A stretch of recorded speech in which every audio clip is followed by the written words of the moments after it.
How much gain is too much gain? How much distortion is too much distortion? Dude, just shut up and play the song. Fine, off.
So he was gracious enough to bring a bottle along for the show. This is Don Julio, 1942. 1942. No sound. No sound coming up. There's no sound coming out. Nope. There is sound. We fixed it. Oh, now it's, Yeah. yeah, I'm sure somebody will chime in. okay. I couldn't hear it for. No audio. And then someone someone chime in. else said that. Sound? No sound. Did you have us on mute? Yeah. There's a weird delay. Now it's fine. There you go. Okay, we're good then. Good. Luckily, I can see far away. Yay! You're the only one. Don't ask me to see close up, though. This is incredible. So, I feel like I'm not going to talk. I'm just going to sit in my own corner. for any of you who missed it, we've got our buddy Dave Friedman here, and he was gracious enough to bring us a little gift to the party, which is this Don Julio 1942. Correct. And you've been kind of raging about this, and I'm like, well, Well, this is my second favorite. all right. Your first favorite is that Clase Azul. Casa Azul, Yes. which I checked that out, and it is nice. It's very good. I think you might be more in the sipping tequila mode these days, where I'm experimenting with all manner of margarita expressions. So, for me, I keep it pure and simple. what's working? This really reminds me of the I know. legend, Yeah. the Herradura legend, Yeah. which we had in one of the Which early is actually episodes of the show. one that you got into sipping it with the fluted glass. Right, yeah, and it was a big deal. Because drinking this it has with got the that flute. caramelly. Yeah. thing. Well, this is sort of, the funny thing is about all these tequilas is that from bottle to bottle, they vary. Sure. I would say this I is would not. hope so. I would say this is not the most caramely version of this that I've had. Oh, no kidding. And that's probably a good thing as far as I'm concerned. The Clase Azul is a little sweeter, a little thicker tasting. I actually talked to a bartender about that, and he felt that was a little overbearing on the caramel side of things. He liked it more tailored back, which is kind of me too. But this is that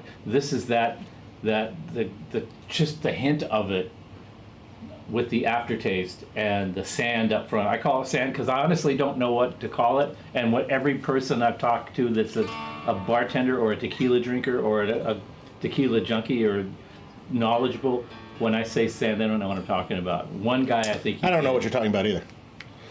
it's this The arid brown sound. It's like the brown sound. It's Definitely exactly don't know what it you're talking is. about. Yeah, it's this arid sort of. I don't know what it is. Well, the one that perplexes me is when people talk about dry martinis. What the hell does dry mean? Dry martini. No vermouth. Yeah, exactly. That's all it means? They just mean I was actually drinking vermouth 2 nights ago. It's like a recipe with one of the ingredients missing out of it. Okay. well, maybe, or a swish in the glass Yeah, and dump it out, which is how I would prefer to do it. Right. Yeah. Some Interesting. people swish the. But I also am kind of a martini purist too, where it's gin now only. Not that you can't have the vodka, but Well, because you brought up the vodka martinis when we were talking about it, we got some vodka to specifically to try some vodka martinis. And on the last show, I've had plenty of vodka martinis in my life. I just don't do it anymore. well, you're gonna do it again, pal. And that's all. You know who that's? You know why? It's because of Steve Ferris. It's really interesting that you should mention Steve Ferris because I have him on my mind for another reason. He was on our show, and he was mixing a drink at his bar in his hunting lodge where he lives now. Oh yeah, he really went that route, didn't he? Oh yeah, Is he and- playing now? I don't think so. Yeah. And I made the mistake of saying, "What vodka are you using?" And he gave me a dissertation Yeah. on how vodka is not a martini, and a martini is traditionally gin. Yeah, that And makes sense. that's you. Yes, it's a drink, but it's not a martini.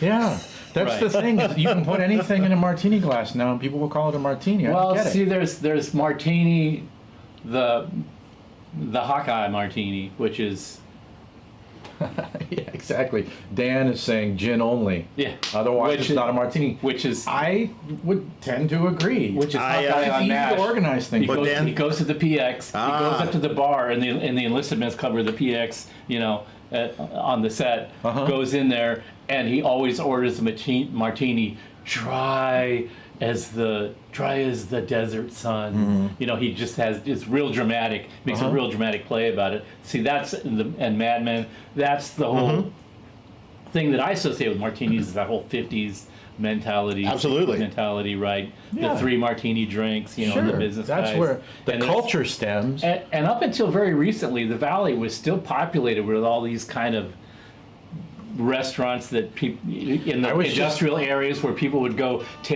where sales reps would take manufacturers, sheet metal Have fabrication you been to the companies and stuff. smokehouse in Burbank? Yeah, One of the older. yeah, It's the that real total vibe. He-Man Women Haters Club kind of vibe, with the red velvet. Yeah, And yeah, the- there's some of that you know, there. and the- But when you order a and the ribeye martini, you steak get the and- martini, and then you get the little chilled, like secondary martini. Yeah. That's important. Yeah. I don't know what you call That's that. but important. It's a groovy Little system. sidecar thing happening. Yeah. But the sidecar is actually like 1.5 martinis in it. So you're like, Yeah. yeah. And so that's how I think of a martini. I think of a martini as like the smell of the house, my parents' house when I was a little kid, 5, 6 years old. Oh yeah. On New Year's Day morning, where the house is trashed, and I come out in the living room and I check out the glasses, and all the glasses had the same smell, which was they were the Gin or vodka. They Those were are the best sense triangle-shaped glasses, and that's why I can only drink a martini in a triangle-shaped glass. I do not want that little rounded glass. I want the Oh no! I agree. You have to have a stemmed martini glass for me. stemmed, You have to. triangle-shaped. In fact, you ever get them when they put them in kind of a champagne glass? Yeah. No. It's very disappointing. It is disappointing. But just like Sad. that, when they put other ingredients in there and call it a martini, that's disappointing because that's not a martini. Well, but It see, should have there's a name. martini, and then there's the affectation martini, where you put it with other words. And I think that the Like margatini. well, Dude, I just think we that had it's- Lafroig espresso Yeah. martini. Like, there's nothing martini. There's No, nothing that's- about that as a martini. see in but that it was in a martini glass. in that sense, it's just the shape of the glass. Yeah, right? exactly. Yeah. So we went to this new restaurant that just opened up a couple of weeks ago in Sherman Oaks called La Casita. It's in the location that was originally the place that had bands playing on Ventura Boulevard. It had the French name. Oh. What's the name of that place? On the right hand side. Like, Yeah, yeah. How long ago did it have dance? 10 years. It's not Lavalley. Lavalley? No, no, Lavallee's not gone. Lavalley. No, The name will come to me in a minute. But that place has been a bunch of different restaurants. Eric, it is a plate of grilled cheese. Oh, they can see it? Yeah. Would you like some? Dude, it's the It's best really grilled cheese. the greatest grilled cheese I've ever had, I think. When you come into this house and get served a grilled cheese, Oh, you leave here. There is no place you can go to This get is a a grilled different cheese. species. No, that's just totally different. I don't even know what that is. I agree with you. I'm right there with you. Well, we'll get to that. But hopefully somebody will help us out with the name of that restaurant. The only actual thing about this show that is music oriented is the fact we're holding guitars. Sure. So Yeah. far. And the backdrop. Well, anyway, so this restaurant that we used to all hang at and bands used to all play at. I know what you're talking about. They changed after the big earthquake. It was shut down for a long time. Then it became something else and something else and something else. And for a while, most recently it was called Pearl District, and then just before that it was called Soka. And they were all good restaurants, but owned by these guys that they keep tweaking the formula, and if it doesn't quite work out right, they shut it all down and start over again. Oh, they don't yeah, soldier on for 20 years and finally shoot themselves in the head. They like go, You know what's interesting we about need that? I learned that a lot of times when people are doing that, it's actually like a family. Yeah. And they'll go, no, my brother's going to own this restaurant now. I'm going to go own that one. You change the name. We're going to tweak the thing. And they bounce these things Right. back and forth. And it's like flipping restaurants Yeah. within families. Well, Pearl District was nice, and they have a location out in Thousand Oaks, I think. It's a good restaurant. It was fun, but the place before it was more interesting, and had really unusual things on the menu, and a really great bar. And then when they changed to Pearl District, they kept the same bar, which was cool. And now it's called La Casita, which is a Mexican themed, a Spanish Mexican food themed place. The prices are more reasonable. They have lots and lots of tequilas behind the bar. They're really tequila and margarita focused. They have, and I'm going to go on record saying they have, bar none, hands down, the best fish taco I've had in probably 20 years. And if you've got one on your mind, let's go out there and check out that one, because it was mind-blowingly good. It's called a crispy fish taco, and it had a thin, crispy crust on it in the taco, and the sauce and the cabbage and the whole bit. It was perfect. You know what's funny? It's fun to watch you kind of re-experience just a little bit of it while you're describing. Yeah, well, that's what I'm doing. I'm just because it was just last night, and I'm still. That was great. So now I have to go back and make sure that it's as good as I remember. However, I had the worst experience. I got a good story, but you keep going. they had a espresso martini, and I went, "Oh, you have an espresso martini, do you?" Because Okay. I thought I invented it, right? So their espresso martini was a completely different thing, and it was great. Ours was kind of way out there in like a couple of different clashing universes. Yes. And we had to sort of realign our taste buds to even sort of wrap our heads around it. The But- Lefroy one was pretty terrible. Like, don't do that. Like, Lefroy, well, we talked about it. yeah. An Isla whiskey, it's just like this. Don't fuck with it. Yeah. You just drink it neat. You just, Well, I've never I could get some exceptions with Lefroy. I'm willing to listen, but I have had a couple unbelievable drinks with Lefroy. There was at a restaurant in Detroit called the Grey Ghost. They made a drink that was Lefroy and another whiskey. I'd have to look this up to get it exact. Lefroy and another whiskey and a maple. Wait a minute, I know this drink. And it has a maple. Glenn Farkless. I'll bet you it was Glenn Farkless. Maybe.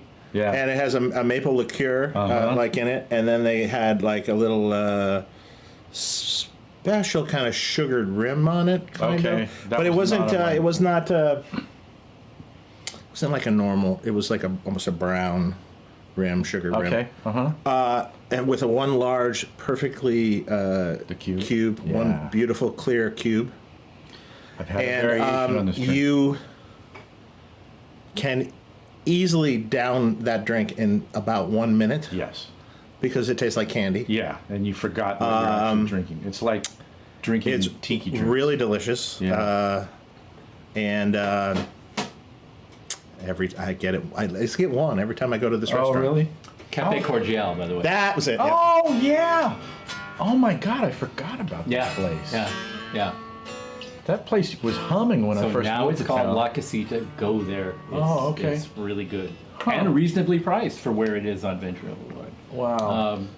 All the restaurants are doing this thing where they're trying to like add 18% gratuity on top of the gratuity. Oh, yeah, you get a new Right? gratuity, yeah. Well, that's becoming a trend, and to me, I sort of understand the point of it, but 18% is just like totally fuck you, So we go in there, and now every time we go into a restaurant, we check to the bottom of the menu to see if they're pulling that, because usually they want to lay it on you, but they give you the option. So guys, this is on top of the normal tip that you Yeah, pay, yeah, is what he's yeah. saying. It's like you're paying for the meal. it's You're paying the tip, which I like to tip big. I think I Yeah. know you do. it's for like health insurance of the yeah, employees. right. But then they're like, Which is no. a good thing, but at 18%, it's a little bit on the high That's a side. but I've seen it be like $5 on Yeah, my bill or right. something, and I'm okay with That's that. fine. That's fine. $5 is Yeah. that's So, but the places that are egregious about it, like these places that they know that it's egregious, and how do I know that they know? Because they come to the table and go, oh, about that 18% thing. Yeah, if you don't want to pay it, you can choose not to. Well- and I'm like, well, so we go into La Casita they last slide night, we it look at under the the bottom door and menu, don't say and it anything to you. said, please note that we add a 3% gratuity on top for health insurance level, and I'm like going, see, now That's that's fine. reasonable, Yeah, that's yeah, fine, sure. I don't have any problem with that. Yeah. No. And great. So as far as I'm concerned, they're doing everything right now. Okay. Yeah. What was I gonna? Somebody chimed in with. And if you're wondering about what this is about, Dave is always. Oh, wait. Before you get into that, here's what I wanted to do while we're all drinking this. Quick synopsis, like one word or one sentence, how would you describe this? For those who haven't had this. Like, what's the first thing that hits you? Sipping tequila. It's like the legend, only maybe a little It's woodier. very similar to the legend. Maybe a little woodier. To me, I'm freaked out. Like, the word that comes to mind is balance. Like, it's Oh, yeah.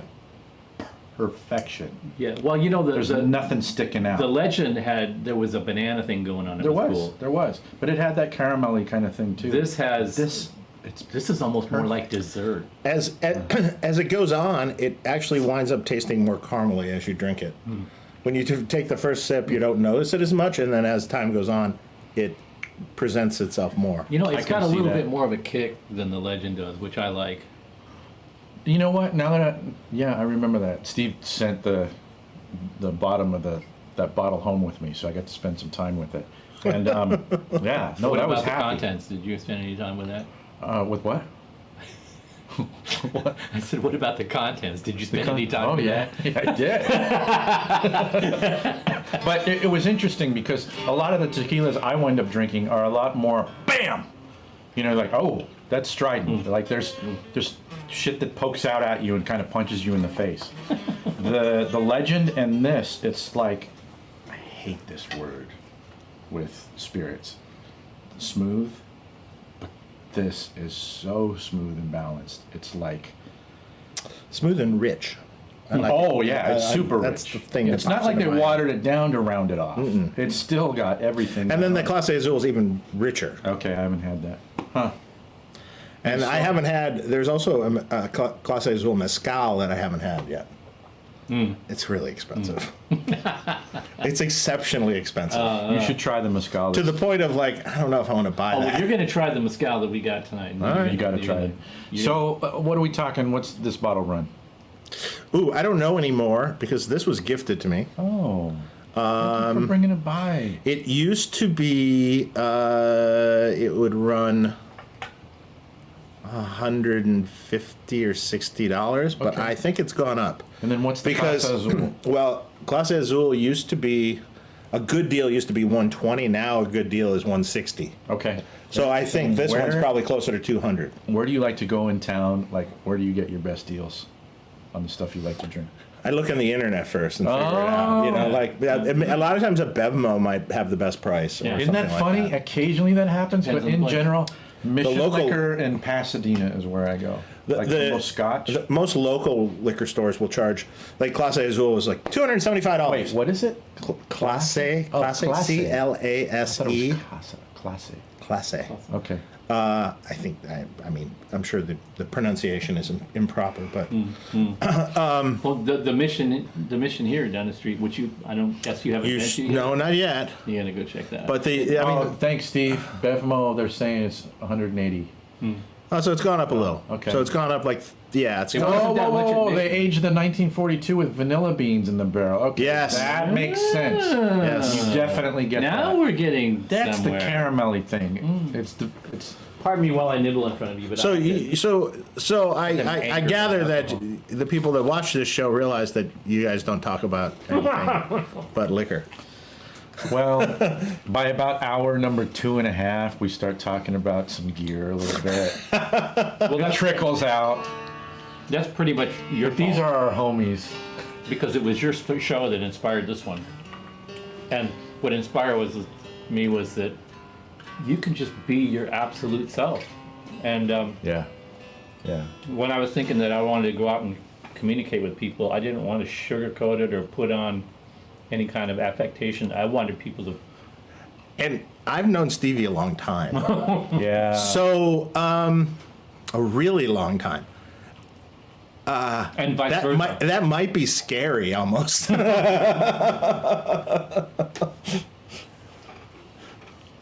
I was asking Dave before we went on about the origin story, like when you guys met. Andy Brower's. Yeah. Probably 1988. Because here's the thing, you weren't in here, but Dave looked up here and he knew all about that. Yeah. The Nelson. Oh, I was He's like, around. I was around when he was making that thing. Yeah. I was around. I think I worked on his rack after Bradshaw, and I remember playing through that thing. Wow. Sounded great. Wow. Real pretty inside too, right? Yeah, real pretty. Pretty big mess. Yeah. Sounded great though. Well, that's sitting on top of the Pitbull prototype, which is even a bigger rat's nest. But Oh, because that's where you tried every goddamn thing. I know that one yeah, too. the one with that was the PA. That was the '68 PA 100 that had been underwater. I remember that amp. I bought it from Guitars R Us from Howard. So where's the original power amp too? The prototype 2150. That's in the warehouse. But that's You not should a have that on Pitbull, display. I should, yeah. right? That's like a Pitbull Plus. Like there's so many things on that in that amp Yeah, that was the never made it to the original- production, right? That one is it's like all the text below the knobs, all the text above the knobs are the function of the knob. All the text below are what happens if you pull the knob. Yeah. And Well, you put most of that stuff on the production. yeah, but I combined them so that they were on switches and there weren't as many of them. But the funny thing about that is Alright. there's 3 knobs on there that have full pots that aren't labeled. So that was Secret. like 1988. You know, And that's when around the time that you guys connected. go out, do a gig at the Whiskey, get hammered, party till noon, and then go to the shop and start working on that until I passed out. That was what that was. It's good for your health. Yeah, good time. That at that time. This was my main guitar, and a couple of years ago, Dave goes, "Hey, I made a pink Esquire," and I went, "Get out of here!" I never did ask you if you just had done that for fun, or was that inspired by this? But No, that was inspired by I that. was so blown away that you did that. That is so cool. And when I played it, I went, now that is what I sort of envisioned this one sounding like when I built it, but this was built from parts by a kid that didn't know fuck all about putting a guitar together. So it sat in a closet for a long, long time, and then recently I pulled it out and What was the original neck? I have the original neck. It was a 3-bolt Fender? Strat neck. I didn't remember that. and it was too skinny for me. So I had Jim Foote, you know him. I had him make this neck, and it was okay, but it wasn't great. And the frets Wow. kind of stuck out over the edges and stuff.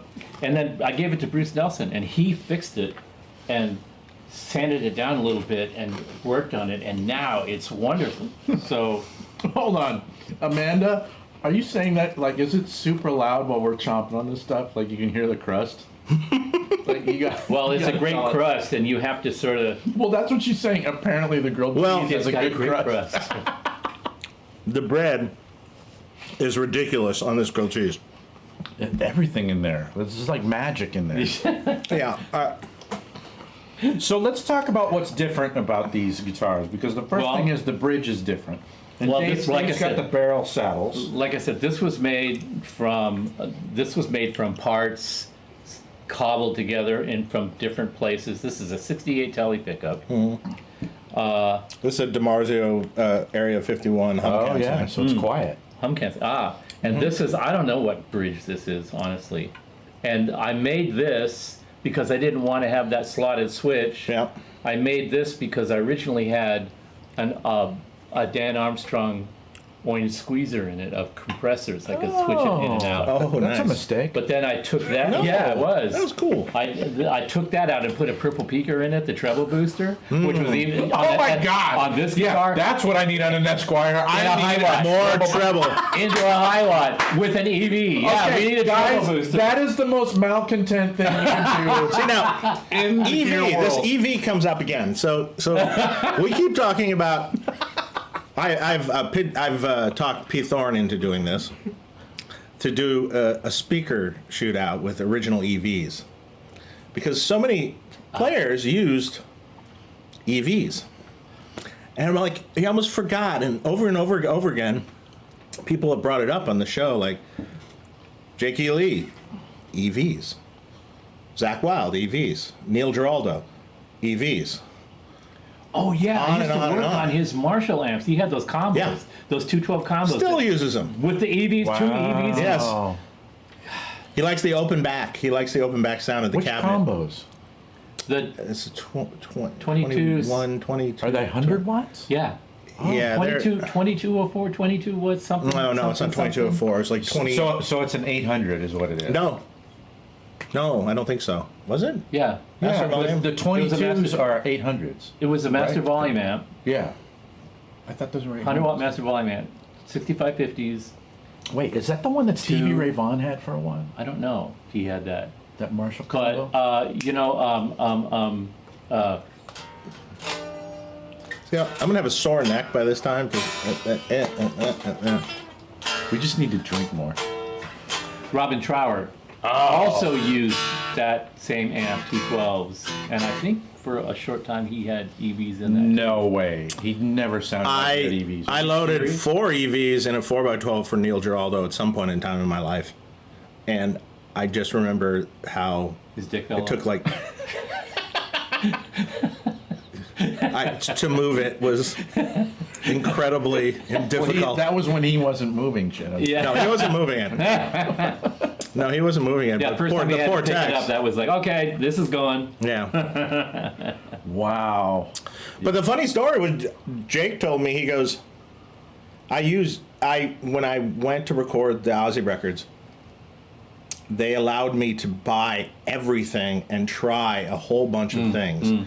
And so he got every speaker known to mankind. He wanted to Why wouldn't listen you? to all of them. The Because he 80s, could, you have right? Unlimited budget? He wanted to listen to all of them and see which one he liked the best. Yeah. So there was EVs, there was Altex, there was JBLs, there was this, that, blah, blah, blah, Celestians. And in the end, he picked the EVs. So when he left the band, those cabinets got left. And when Zach Wilde came in, that's when that's how he adopted the EVs. Oh. They were just Jakey's, like his leftover Yeah. stuff. So, do you guys remember this? This is one of the weirdest things. The first interview. But think about that for just a second. A Yeah. 100-watt super lead style amp. into EVs. Yeah, but see, it makes okay, here's but why check it makes, this out. here's why But it makes wait, perfect wait, sense. wait. Here's why it makes perfect sense. Because Zach is using EMG pickups. No, wait, wait. Compression. Hold on. This is the thing. So he did the first record with the Les Paul with the EMGs. But then, when they were getting ready to go on tour, Zach said, Randy was in Aussie, he played the Les Paul. Everybody's playing a Les Paul right now. There's an interview out there before they went on their first tour where Zach was saying, I've just started playing a Strat. I'm gonna play a Strat because nobody's playing a Strat right now. So he was playing You played a Strat? for like 5 minutes, and then they obviously went, okay, this shit isn't working. But he must have played him through like those cabs. Ouch. Like he was playing through that. That would be rig. hating. Yeah. But I mean, with the Jake thing though, he was using like a super Do you lead know Zach? on 10. Yes, he was playing a super lead, on 10. Everything's on 10. That'd be pretty crushing through a couple EV loaded 4x12s. Well, But we want to do this test. We want to do the video, and of course I just talked Pete into it. I go, by the way, you're doing this video. He's like, what? Yeah. Well, just think about it. It's a good video because you can show think what about these the guys video that you're used doing. and stuff. It's part of what was recorded and what Yeah. what was. So I roll into this club that we're playing at. I've got this guitar. I've got 200-watt single 12 high watt combos. Each one of them has an EV in it. Oh my God. And I got a little pedal board, just a couple of things, and an Echoplex. And the sound man is a buddy of mine, and he comes have up, to be. and I'm standing on stage, and he says, you ready to get your sound? And I go, yeah, I'm ready. And he goes, you gonna turn your amp on? It's on. He goes, you gonna turn your guitar up? I said, it's up. And he goes, bullshit. I said, you sure about that? And he goes, I love yeah, how it's turn it on. big dick contest already. Yeah, and I was like, I said, I'm ready to rock. And he's like, turn your guitar up. I'm like, it's up. Knock on your guitar. And he's sitting there, and he goes, play. And I went, and then he like his head snapped It was the back. Live and Memorex guy. And then he went. I know that reference. He just looked at me. He goes, that's why I love you, man. And turned around and walked back to the soundboard and never said another word about it. That's right. Because you went like this. Yeah. Pete Townsend style. Don't you ever test And me. I was just like, he asked for it. He was begging for it. I wasn't really trying to be a dick. Yes, you were. Yes, I was. Yeah, you saw my nose grow an inch during that little story. Yeah. So anyway, see, Dave purpose built this guitar, Because I liked your guitar. but you didn't really hear my guitar. You just Sure I liked the did. way it looked. I heard your 'Cause guitar. that You had it doesn't- for years. That doesn't sound like this. It sounds better than this, actually. It sounds more like Well, the I guitar just you put- expect it to sound like when you see it. Hey, don't be pouring a lot of that, because we've got some other Yeah, things well, to shut try. up. This. You'll That be- doesn't you'll be happen okay. that often I in think life. Dave Friedman. You'll be okay. You'll be okay. You'll be okay. I think the world famous Dave Friedman just told me to shut the fuck up and drink my drink. That's Yeah. exactly what happened. Okay. But he It's did okay. it. He did it gently. Yeah, well, yeah, you did the stuff. Not really. Pretty gentle. So, the first thing I noticed when I picked it up is it's much lighter than this. Yeah. Yeah. Well, I was just going for the overall look of it, from what I remembered in but- my head. Well, you fucked up by putting a laminated. Yeah, well, I didn't remember that. So, Well, that's know, that's- fortunately that's something. but that- I personally kind of like the 3-ply. actually it does look good on that one. So, and also it the looks pink, good. The It's pink's just a not- tad on the darker side. Yeah. But then again, no shell pink is the same. Well, also it looks like you've got a white undercoating on that. So this is the whatever wood it is. That's ash. Is ash the That's ash. heavier wood? No, not generally. Well, but you can tell by the grain. Oh, okay. This I don't know. about a yours. friend of mine Actually, who I was don't think into- yours is ash. Mine's alder. Yeah. a friend of mine who was into furniture refinishing I asked him if he would paint it. He said, what do you want? And I said, I want it pink. I just said I want it pink. Yeah. I didn't say I wanted clamshell. I Yeah. said, make it pink. I wanted it to be obnoxious. So he took it, and he took charcoal, like artist charcoal pencil, and he traced the grain with charcoal. Oh, And then painted it with this salmon. that's why it's screaming ash to me, is because you can really see Yeah. that grain. Yeah, you can say that. He painted it with a salmon tinted clear, so that you could really see the grain through it. And then it's kind of yellowed here from the sweat of playing punk Wait a rock minute, gigs what and year sweaty did you gigs. have that done? This was 1979. So what's interesting to me is that the guy who was doing that was prescient enough to do it with nitro when people weren't doing nitro. Well, he was doing furniture refinishing, antique furniture. That's So he would have been Cool as hell. painting lacquer. So he would have been Yeah. using lacquer, yeah. And so all this is natural, God, that's badass. This isn't. but Fake. when I played that, I heard a totally different vibe. Which is actually what's really funny is when I first played that, I went, "See, this is what I thought that this was going to sound like when it was done." But you had to purposely think of trying to make a guitar sound like that. I was purposely thinking, how cheaply can I put an Esquire It's a whole together? different era, though, and this is like a tribute guitar in a way. It's a tribute. It's a Fryette tribute. You know, I was telling Dave before we went on the show, like, I really, really dig the fret markers on your guitar. I love that. Oh, Isn't that cool? I do like those. Yeah, that's Yeah, we don't do it anymore. Subtle. Yeah, because people were Yeah, fuck complaining. it, you can't have it. No, many people complained they couldn't see them. Who looks at those? Well, no, what did I say? What did I tell you, Dave? What did I say? You can see the side ones, right? I didn't even know they were on there until you brought it up. Well, who uses them? Who uses those? I told Dave, I was like, learn to fucking play. Let me explain some things. Oh, okay, we're gonna get a splainer. I'm gonna eat. It's while you amazing. It's amazing explain. I'm gonna get Dave's splainer. what it's amazing what people will come up with in the emails. And I get them No, all. it's just so sad, really. It's It's just sad. yeah. Toned over, is this a production model Esquire? None of these are. Steve's is like a total parts build, and I think... Well, this was a production model. Yeah, this was our Vintage T Classic line, but Okay. it has the route for you can put a It could be a neck telly. pickup. Could be Yeah. a telly. We did it for a little while. I don't know if we're doing them anymore. Right now, everything's so slow. Right now with guitar production, we Like won't even talk about it. Can I just You throw could in? do one. Can I just throw in quickly, Amanda? I have never met you personally, but you know that I love you to death, and this is why. For the record, this is exactly what girls' slumber parties are like. No, Amanda's amazing. Amanda, you know what? Cheers to Amanda. Amanda's the shit. Slumber party. We love you. Yep.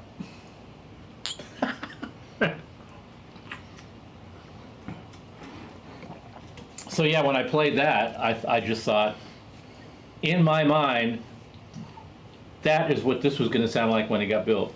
But of course it didn't. And like you said, it was a different time. And it didn't matter that it didn't, because I wouldn't have had a clue to figure out what I have to do with this to make it sound like that. Well, just a few things like throw away the neck and get another one, throw away the body and get another one. It's a different guitar. Throw away the bridge, You get know another what, one. though? The area pickups have a thing. They really have a thing. Well, the area pickups do have a thing, and because of Steve Blucher, they have a thing. Yeah, they're good. Yeah. I mean, they it's are good. good, but like they have this cool. There's another one I want to try too. That's Which one? Is it in- Fralin makes a telly pickup that is hum canceling now. Oh. Not the blade or anything. It has little screw pull pieces, Huh. and I kind of want to try that. You pop All right, that in well, there? I'm going to bang on this for a sec. I have a switch here, so when I switch it to that, Don't talk. it mutes the mic. So But hold on, before you play. before I do that, Describe the rig for the evening. okay, so the everybody rig for the knows what evening hell's going on. is the guitar straight into the GPDI in the high gain mode. That is plugged into the line out of that is going into the line in of the power station. The power station is running in self-attenuation mode, which means its speaker output is connected to the amp in so that it's driving its own load. So it's browning up. So the volume is turned up enough okay, now I to where the understand. power amp starts to compress a little bit Yeah, and adds yeah. more saturation, but since it's got bigger transformers, it adds a little girth to the sound. And then the line out of that is going into the PLIR, which since the power station is already doing the reactive load part of the job, the PLIR only has to do the cab models. cab simulator. So But it's couldn't you going have done into the same thing by just taking the output of the that into the PLIR and using the load in that? the output of what? Oh no, because No, because I have to reamp the power station into itself to get he's it. actually pushing power the amp. power section of the power. No, I station. understand that, but if you had this power amp going into the reactive load of this, aren't you accomplishing the same thing? Yeah, could have done that, Yeah. but I didn't. Wait, what were you saying? I want to understand what you were He saying. was saying. So if you're going here, line into this, using this as a power amp, or Yeah, let's yeah, call yeah. that an amplifier, Right. then that's going into the PLIR Right. load, Right. and you accomplish the same thing. I see. But I don't get to say self-attenuation mode. That's important. It is.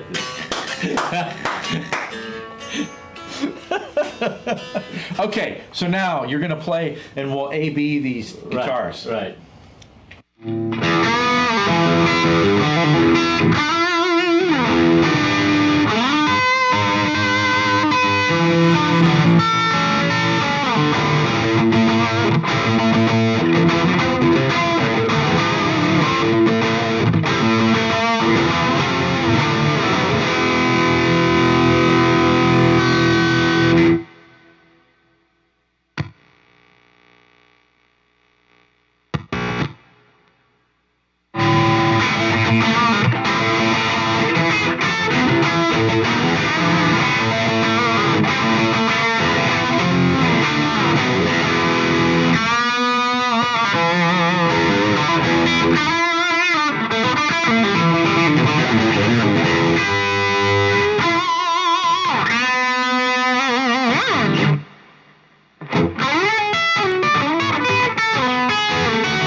Okay, so what did you just do there?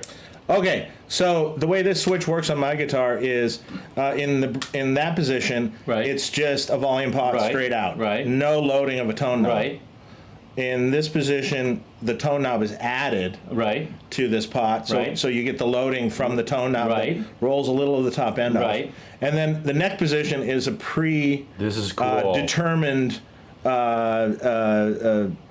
just a tone cap. It's a little preset. notchy. Can you So play this this isn't one? good. But I specifically picked the cap to be notchy. okay. It sounds awesome.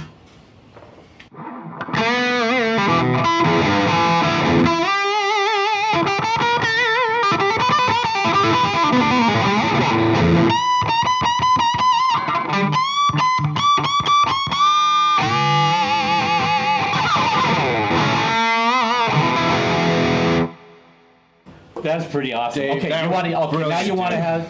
That was So you that's That was that cool. you just pick the right value cap where it just gives you the right little mid notch where you're just like All right, now I got something for you. Interesting about your switch configuration, because this has a push pod on it. Now, with the tone pot pushed in, it is a regular tone control with let's see. Right. It's a regular tone pot. Okay. So then when you turn the treble pot all the way up,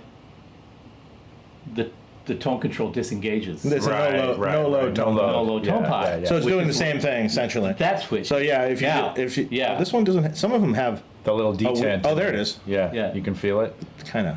Yeah, well, Weird little- It's 20 years old, so Yeah. it's kind of worn down. Now, the pull pot position adds the bypass cap on the volume control. So when you add the bypass cap and then turn the volume control down, so check this out.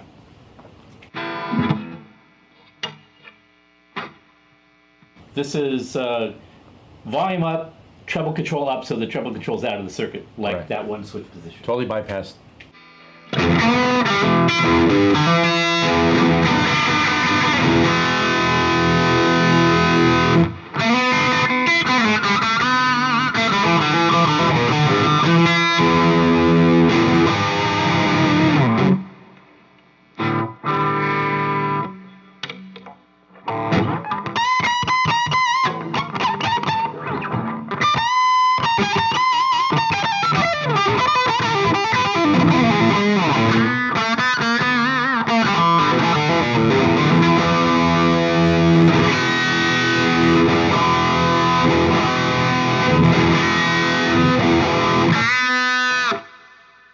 So Sort of does the same thing. it sort of does the same thing, and then the only difference is, well, besides the pickup is different, it has more, your pickup has more claw to it. Yeah, On yeah. top of that, your body is more resonant because it's a little lighter wood. And then on top of that, you got a bigger cap in there. If this was that same size Yeah. cap, it would have gone more of that cockwaw yeah. vibe going on there. But that's the right value cap. I've decided I know what It's you right need. enough that, what? I decided you got to figure a way you can put a foot switch on the ground and do that switching. That, I have it. You I click. I haven't hooked it up yet. Yeah. And since it's That'll be good. But yeah, I do have one of those. I forget the name of it. That little. It's Bluetooth interesting to check twist out switcher. these iterations. I mean, this being like a totally different era of guitar build. I mean, by the time this happens, this is when luthiers like have, okay, we use this body weighs this. It's this porous. Like everything's selected to be like super Yeah, choice. when you play that, there's more resonance. So now what I Yeah. want to do, you know what Dave does is when he checks out guitars and amps, he just like plays an A and E chord, and Yeah. he's got a specific way of playing them to where it's a big sound, and you can evaluate the sound of an amp just by playing these two chords, and Yeah. you know if things sound right or not. Yeah. So now we're gonna have Dave play these two, do his signature chunk. Do I have to? Yeah, I want to, because let's see how you react to that. So start with whichever one you want to start All with. right, start with And mine. then the coolest thing will be to have the commentary afterwards. What you guys both think of them. Okay, well I'll try to keep Because my mouth what shut. everyone wants to know is like what you're hearing, like how you guys are experiencing. I want to know what they're hearing too. Besides, Sure. I don't besides know. the ringing in their ears that I'm hearing. Right.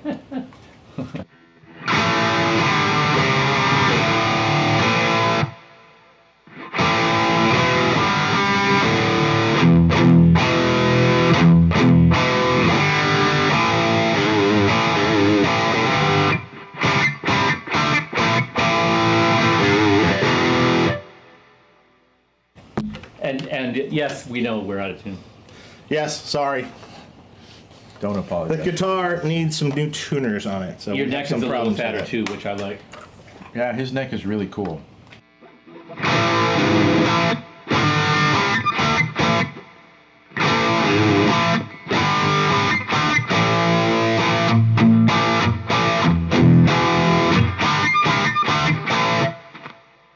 What did you say? I like yours better. Here's the deal. I wasn't necessarily sold on this pickup. I just put it in to give it a shot, but I think it's a little bright. You know, that's But not. I liked it. That's what I was thinking about the claw. I like that. See, I actually like this a little better. Okay, Dave. But Dave, hold on. Esquire, treble boost. High line. EVs. That's where he's coming from. Yes. He's a madman. we're You can't give him enough of that. yeah. No, that It's funny though that you're both kind of enamored with each other's guitars because you're hearing what's kind of lacking in your own. No, I Like, like this guitar. I just don't think I like the pickup. it's just like it's the same thing as. Okay, let's taste the Legend again, and then compare it to the. You know. Exactly. Yeah. But you know, it's funny because when the mics were off, I was joking with Dave like, kind of trying to make these Esquires not really sound like A long people time ago- normally use Esquires. A long time ago, we were sitting around. Not you. A long time ago, long ago and far away, we were sitting around drinking and doing other stuff, and just doing this same kind of thing, chonk chonk chonk chonk, and it was like, oh, that's really great, and then blah blah blah blah, and then he would go, nah, that's great too, and then after about a half an hour of this, Dave goes, you know what? Everything's great. You know what? Which is what you do when the substances and the alcohol get to the point where this is, you know what? Everything's great. Actually, that's the truest thing that I've ever heard. That's actually the truth. It's true. After the that, we truth. just kind of went, yeah. If you can bend things to your will a little bit, you can, like, we always kind of joke about, when I sit down with any piece of gear, I just make it sound like I need it to sound. There's certain iterations of things that are a little bit better than others, but kind of everything's great. Okay, now I want to hear you shred through that. I can't shred. What the hell? What was that intro? I've been drinking tequila. That should make it better. You've had 1.5. Yeah. Dude, Come on. I have been not... Okay. Yeah.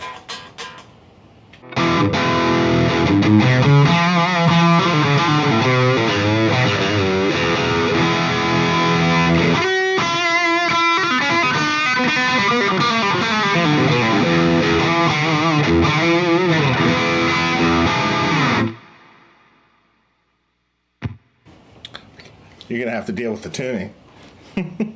I like dealing with the tuning. Okay.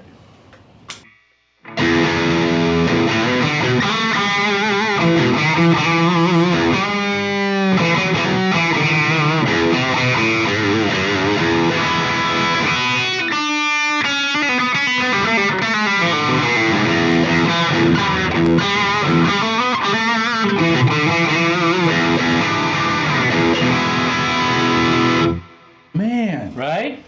Oh, man. It's Yeah. like a different cut of steak. Like the knife goes. That's all it is. The knife goes through it a little differently. It's the cut same it. kind of thing. Like when I walked in, and you're like, okay, today we're gonna play the Deliverance Series 1.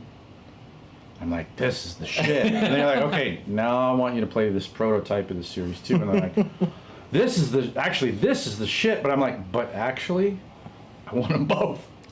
Well, But you said one thing that another guy said. It was actually Kyle Stevens from Bang Oh, yeah, Tango. uh-huh. He went, Wow, I haven't heard He that went- name in a long time. Yeah. I have Kyle's D120 at my house.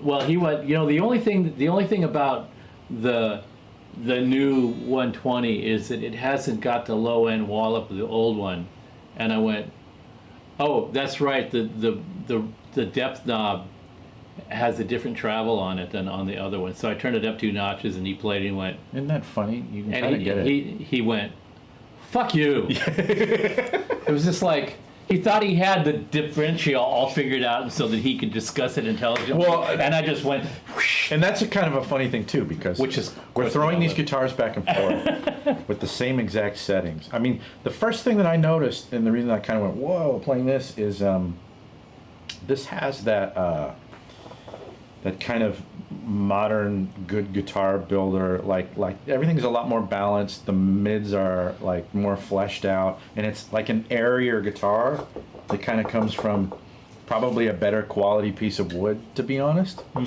Without a doubt. I mean, that's a fucking killer guitar. Yeah. There's That's that's a Keith Richards, I'm trying to keep people off the stage guitar. well, but That's what it was designed to do. and I get that. I totally get that. But it's like, remember when we were I'm putting the Fralin in this. I'm going to Yeah. put the Fralin in it. Yeah, you definitely should. Really? Yeah. I would, because I mean, this is the only pickup that you've ever had in here. No, Oh, what did you have in there originally? I had the one that originally came in, the Friedman one that we do, Oh, which was cool, but I Who just makes wanted that pickup? Like who? It's why- Grover. You have more Ah. distance between the pickup and the strings than I do. Well, Oh, and this was yes, gainier, because I was too. trying to back off the brightness. Why? Why now? But Dave's guitar is gainier, which is like mainly That a makes function sense. of the pickup. But That was fun. yeah, I mean, So back to dude, Steve Ferris. What I wanted to say about Steve Ferris was a long time ago. He was using our stuff and a bunch of different things and blah blah blah, and one of the things that he said was, it's like, yeah, I just got one of these new PV amps and it's pretty cool. I said, what's cool about it? He goes, well, first of all, I could get them for $5.99. That was that's interesting. that was my last. He was my customer when I was at Valley Arts, so he wasn't Confetti an paint. amplifier customer of mine like the until clown after bonnet? that, and then Dude, he but went it's too off. thick. Then he went off and started getting into different stuff because he was doing artist level stuff. So companies are throwing stuff at him all the time, and he's doing all kinds of different things. And then he just seemed to disappear off the map. And now you're explaining why, and it makes total sense. But you I had think a- he was doing well. Mr. was kind of the big thing. yeah. And then you had it, and did you finish your Ferris story? I don't remember if we did or not. Yeah, I basically did. It Okay. was just He's a a tirade great- about the gin martinis. Oh, that's right. Man, he was a great player on that stuff. And Mr. Oh, he's a great got player. the shaft. That Great player. last record. Actually, I don't even think he was really totally in the band on He, that last. he had some great stories when he was on our show. Yeah. It was awesome, man. He's a powerful personality, right? Like, Yes. not afraid to speak his mind on anything. No. Doesn't, and I think that's probably why he's not playing music in LA anymore. Because he's like, I'm done with this shit. You're all stupid, and bye. I'm gonna Yeah. do my own thing. That sounds about right. Yeah. Well, that's what any thinking person would. Then we're all like, why are we still here? Well, yeah. What? JJ's House of Jams. I agree with you, man. Like, both guitars sound awesome. They really do. Like, when I play them and go, oh, it's just hearing a difference. It's not like you're hearing one and thinking, oh, this one is superior in any way. They're just different. But that would be cool to hear a different pickup in there. Tone Driver says sacrilege, but I slapped rails in my Esquire, and my Esquire I've had rails. just so that you don't feel like an outcast. I mean, are That rails had- bad? Like, that- what's wrong with rails? That had Seymour Duncan rail in it originally, and actually the '68 Tele pickup was the original pickup. I put a rail in it when I was trying to make it quieter, Sure, we all go through that. and So it doesn't go. then I went back to that because, of course, I went back to that. But you Listen know to what? Because it Like sounds that. better. Yeah. Rails, man. I mean, they're a thing. I ET had a- Music playing through my 1964 AA 864 basement and PS 100 as I watch this. That's because you're the man, ET Music. Dude, that's And awesome. yeah, I mean, my I wonder how many PS100s I sold you over time. Hey, here's a question for you. and the corollary to that question is, and where's my check? Hey, And the answer will be, as soon as you send the invoice, I'll pay it. there's a question on here about what's it like working with Grover. Grover was great to work with. Yeah. I mean, Grover's kind of semi-retired now in Nashville. Yeah. But it was awesome. He's a legend, you know? Yeah, it was absolutely. great. Yeah. And he did this guitar, right? Mm-hmm. Man, that's cool. Scott Brockway says the pickup in the Friedman is a little too slicey for me. Huh. I agree. And he agrees, but I don't. And here's why. Because Dave's Because sound you always play. has a little bit more of that edginess on your amps that I kind of shy away from because I think nobody wants to hear it, and you're just like, no, people want to hear that. And Oh, really? You know what the funny thing is people accuse some of my amps as being dark. See, but you guys talking about this, I used to hear that. I used to hear that about, you know, how creamy and rich Dr. Z amps sound. And Yeah. then I went to a Oh, store wow. and played one. And after I picked up my bleeding eardrums off the floor and tried to Right. stick them back in my ears, I'm, what the hell are they talking about? Yeah. Yeah. But you know, it's very dependent upon who's playing it. But it's funny you guys talking about this because, Dave, when I heard you play, your hands sound darker than Steve's to me. Oh, yeah. What, say that again? His hands sound darker to me. That's why I wanted him to play, because he's got this Yeah. chunky... That's what you were saying. We when you talk play about these this. chords. We had this common customer that used to literally stalk us. You know who I'm talking about? The guy in Chicago. Oh, yeah, Hank. Oh, actually, I know who. I've heard Hank and Hill. how he kept getting through is because the band Chicago. He would say he was the guitar player. Well, No, the no, same no. name. No, Right? Dave and I both did stuff for the band Chicago. But it was Dwayne, right? But the guitar tech for Chicago's name was Hank. Oh. And then there was another Hank Dwayne's that guitar lived tech. in Chicago. Yeah. And so this is how this guy would squeak through. He'd go, oh, this is Hank from Chicago. And then they would put him through and like, oh, fuck, that Hank. You know, later he actually started using a different name.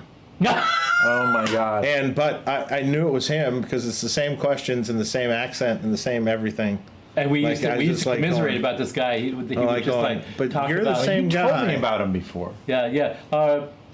Somebody from another amp company, I won't say who, but they said your Alcatraz was the kind of That's the guy. Oh, yeah. and yeah, we He used would to just book- get you on the phone to like grill you. Yeah, and You're like, oh. and then it would be like, and then poor guy Hank, the guitar tech from Chicago, would try to get through. They're having some emergency somewhere, and like we're like, do I really want to answer the phone? Right. You ask him if it's Hank from the band Chicago, and like.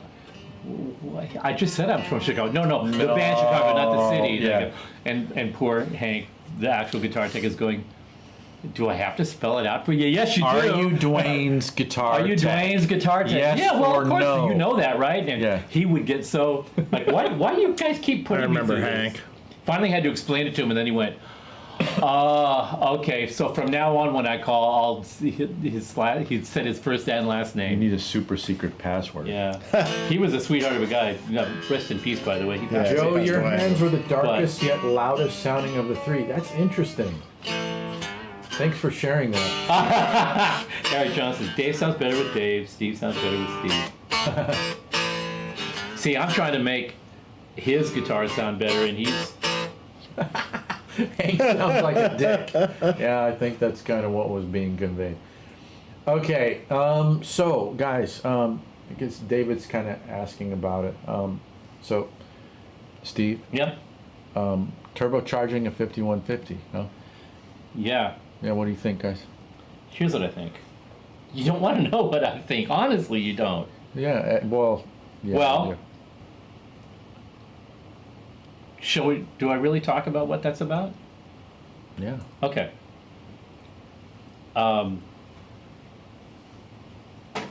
You know me. I go on these rants. I have to rant. I have to get it out of my system so I don't explode. And whenever I talk to Dave about his show, he's just like, "You guys talk about what you're going to discuss before." Wait the a minute, show?" you're actually going to give up the real ghost here? That's what I thought that I implied. All right. Do you want me to like retract? No, it's fine. The cat's out of the bag. Do it. It's probably best this way. And I How about I answer it? What are you, insane? yeah, it was supposed to go like, guys. Hot rodding 5150 would be taking a gain stage or two out. yeah, exactly. Exactly. But it was like. But now he can go on to explain more. But for me, it's like we're doing this show, and we have this really specialized, tight little following, and I don't mean little in the diminutive sense. We have a group that understands what we're about, and they're here for that. Yeah. And I am so sure that our people know where we're coming from that I can do the following. I fucking hate clickbait. Don't you all? We all fucking hate these clickbait news stories, websites, YouTube videos. Yeah. They're all the mayhem and murder in a Wagner metropolitan. And then you read it, and you guy stubbed his toe on curb. Yeah, What? exactly. How is this mayhem and murder? Or somebody does a video about fixing an amp that it's going to blow up in my face any second, and then he spends an hour not being able to figure out the simple little problem that was in the amp in the first place and gives up. And all this stuff, and all you're left going, all right, that was another 5 minutes out of my life I'm not going to get back. And I'm always bitching, am I not, Joe, about that. Those kind of stupid, inane, obnoxious videos are always the ones with 145,000, views and likes and shit.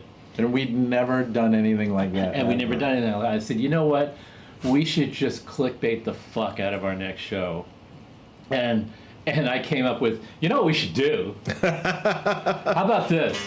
Let's just put up a thing that says turbocharging at 5150. And the thing was, Joe lost his shit so hard it took him 5 minutes and some tissue paper wiping his eyes. But the before other he thing could carry was- on a regular conversation again. but the other thing was we had talked about, man, we need to get Dave on again. It was like, oh shit. Like it would be next level to say turbocharging at 5150 and then with Dave Friedman. Like, So after So I he was got over man. after he got over laughing so hard about me making the suggestion of this complete smoke and mirrors concept, he brings up Dave and I went, let's find out. So I that added was that Dave morning. without any warning. Any warning, he just calls me, and it's called a the group phone. phone call. And- Dave's going, what are we doing, guys? And so we give him the rundown. He's going like, and you can tell he's like going digga digga digga. He goes, and then he finally goes, yeah. Okay. I'll be there. And I said, don't worry, we'll make it fun. And he's like, no. After he thought about it for a while, he went, no, this is going to be fun. So that's what it was. Because what would you do? What would you do? The whole thing about modding amps and modding modern amps and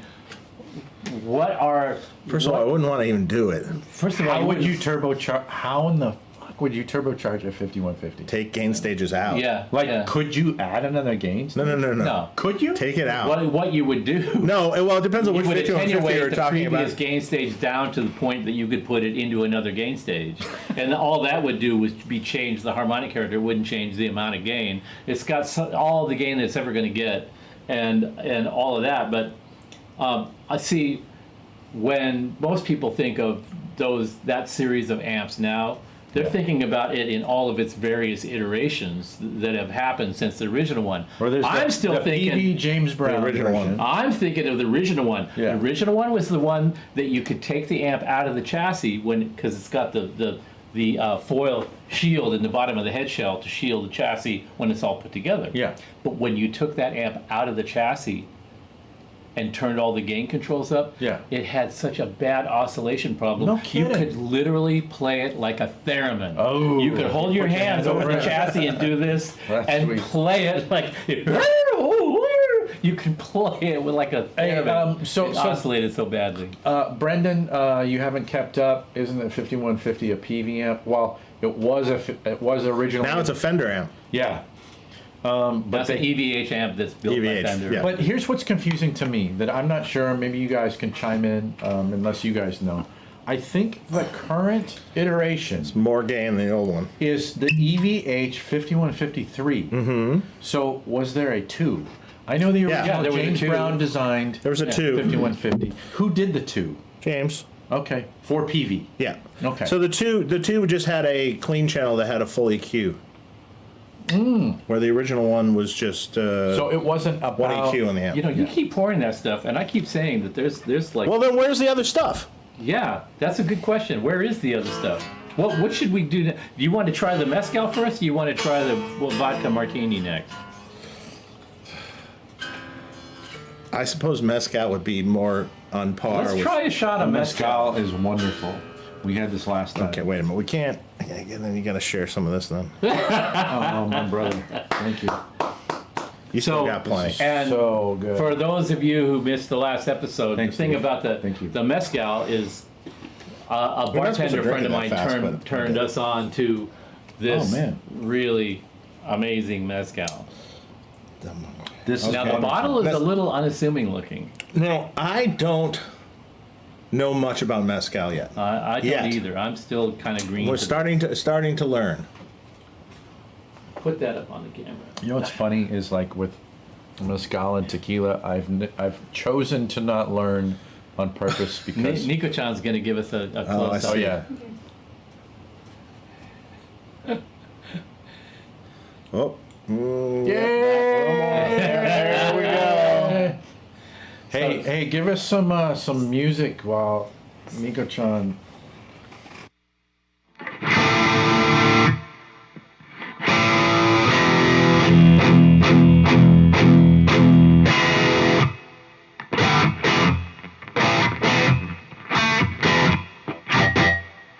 That was perfect. So the Del Maggi is Agreed. they have a variety of different expressions that range from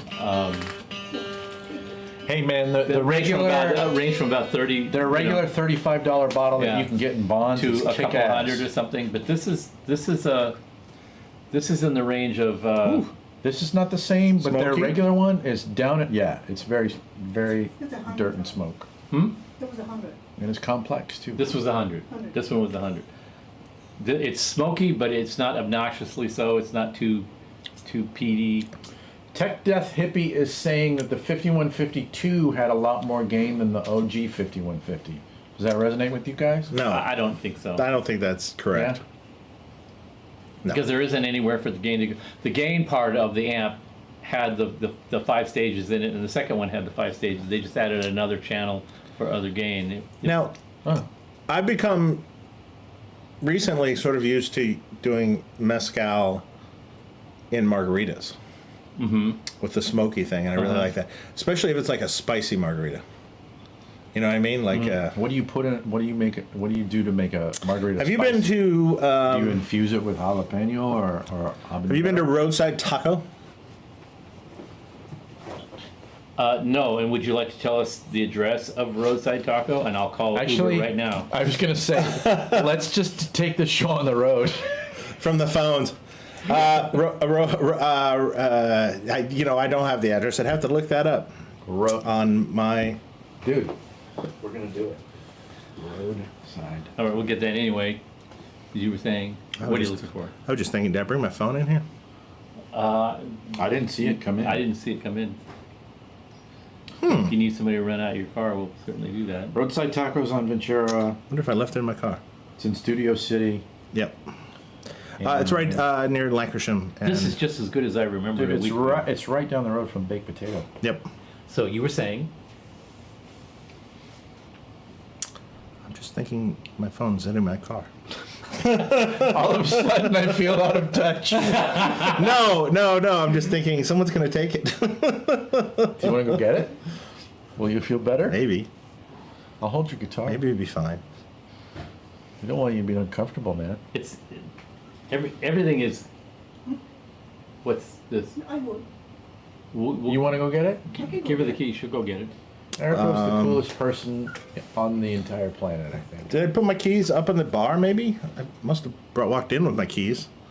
Maybe on the bar. I didn't see So, you come in with it, man. You Just so walked you in. know, I had to walk in with my keys. we didn't have to wheel Dave into the house, into the studio from his car. No keys over so there? he wasn't really that disconnected. You didn't bring it, man. Had to bring my keys in. Unless you left them up in the front. Oh, there's my phone and keys over there. Never mind. I didn't think I would be I dumb told enough you- to leave the phone in the car. I told you should set the tequila aside for a little bit. And try Hey, Jay's drinking the Del Maguey too. Which Del one? Maguey, the Vida de Muertos. All right. So Jay, do you know how that expression differs from the This is so good, man. the wild Bring it Jabali? Do you know? If you do, let us know. And Hey, Jim, you gave up alcohol drinking a protein drink. Hey, man, you know what? Sometimes that's the best way to go, bro. oh, okay. Here's the hypothetical question. I wonder if Reinhold Bogner could keep up with these guys alcohol-wise. Well, Oh. I don't know about today, but I'll tell you. I've said this before. Does your liver hurt? Just take, thinking about that one, my liver I hurts. take credit for Reinhold even being here today to be able to be somebody that people talk about, because I'm the one that rescued him from the dumpster at Al's Bar But JJ said, in 1989 when he first got to town and got so drunk that he threw himself into a dumpster Scott's down in saying the call warehouse him up. district of LA. Just invite him over. No. Another time we will. We all know that that's a bad idea. Yeah. We don't I We remember don't have a having. paid staff that that will clean up all the urine and barf. I remember having party. I remember having a Halloween party once at my house, way back in the '90s at some point. Probably early '90s. Oh, in your house? Ooh. At my house. And I do remember that Reinhold was the very last person that I had to throw out.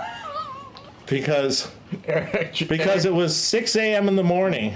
Wow. And really? You gotta go. And you're like, Reinhold, You gotta go. Fuck out of here. I mean, is We're that done. a surprise? Yeah. When you have to tell somebody it's 6 a.m.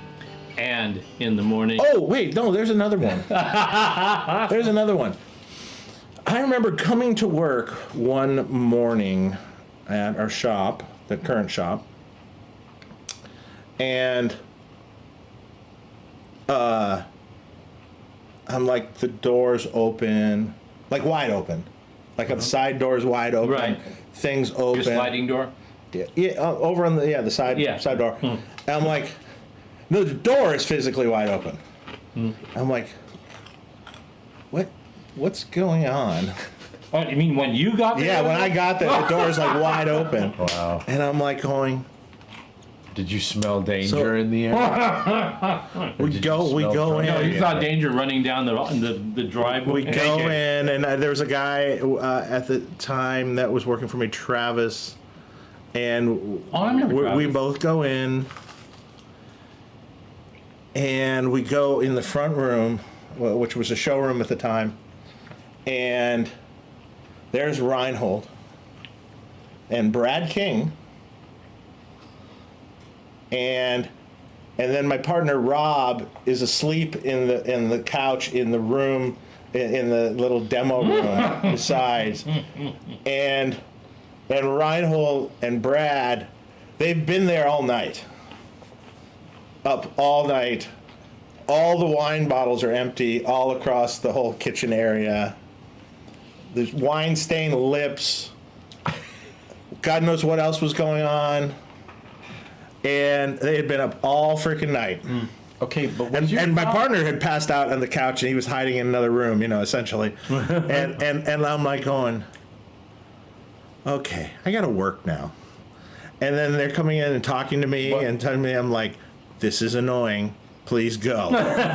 Just like, because they're drunk as skunks. Oh, yeah. And just completely fucking, they've been up all night, and Reinhold's chatting me up. And I'm like, get away from me. He's just like, I haven't been drinking. I'm sober. It's freaking 10 a.m. in the morning. Yeah. And you guys have been up all night. Again, 10 a.m. in the morning. Did you catch that 10 a.m.? 10 a.m. in the morning. In the morning. It's Yes. just like going, I went to the ATM machine.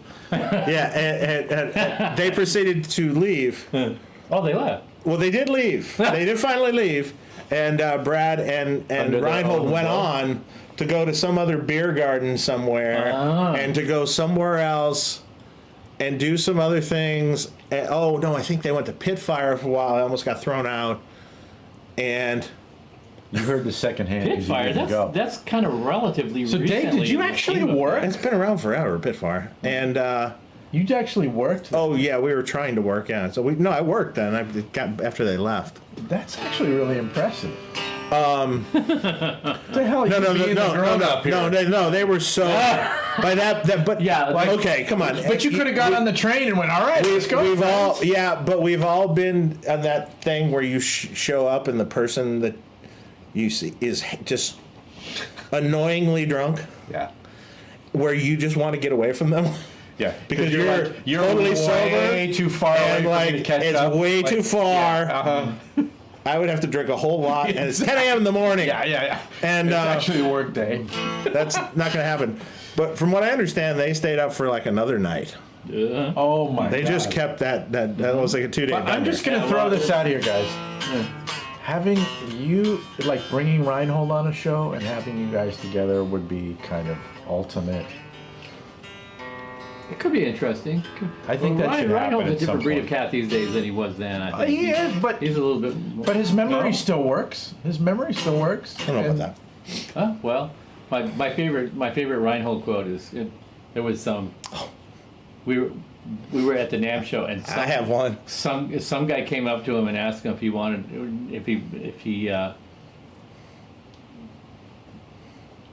if he wanted to get high, if he wanted to go smoke some reefer. Mm-hmm. Hey man, you want to go out and Ryan goes, well, what do you got? And the guy says, well, I got some reefer. And Ryan goes, I don't want to go down, I want to go up. And I lost it. I lost my shit. I was laughing so hard there was tears coming out of my eyes because the expression on his face was so like, what is wrong with you? I don't want to go down. I want to go up. It's like, and because it wasn't a joke. It wasn't a joke, and I'm just thinking of I'm thinking of 1950, where you go in the elevator and they pull the switch and it's going the wrong direction, and imagine that you're like in Neiman Marcus or Nordstrom or something with the elevator operator lady in the uniform with the little pillbox hat, right? And she's got the lever and she pulls it, and this big skinny behemoth with a German accent leans down and he goes, I don't want to go down, I want to go up.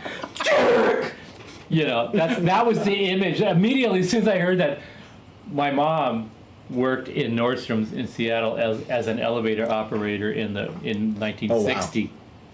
Oh, wow. And that was the thing that brought that whole imagery in my mind in full relief, and I just thought, I wonder how my mom would have reacted to that. Was so. There's great. so many things I could say, but it would literally get us canceled. So I'm not going to go there.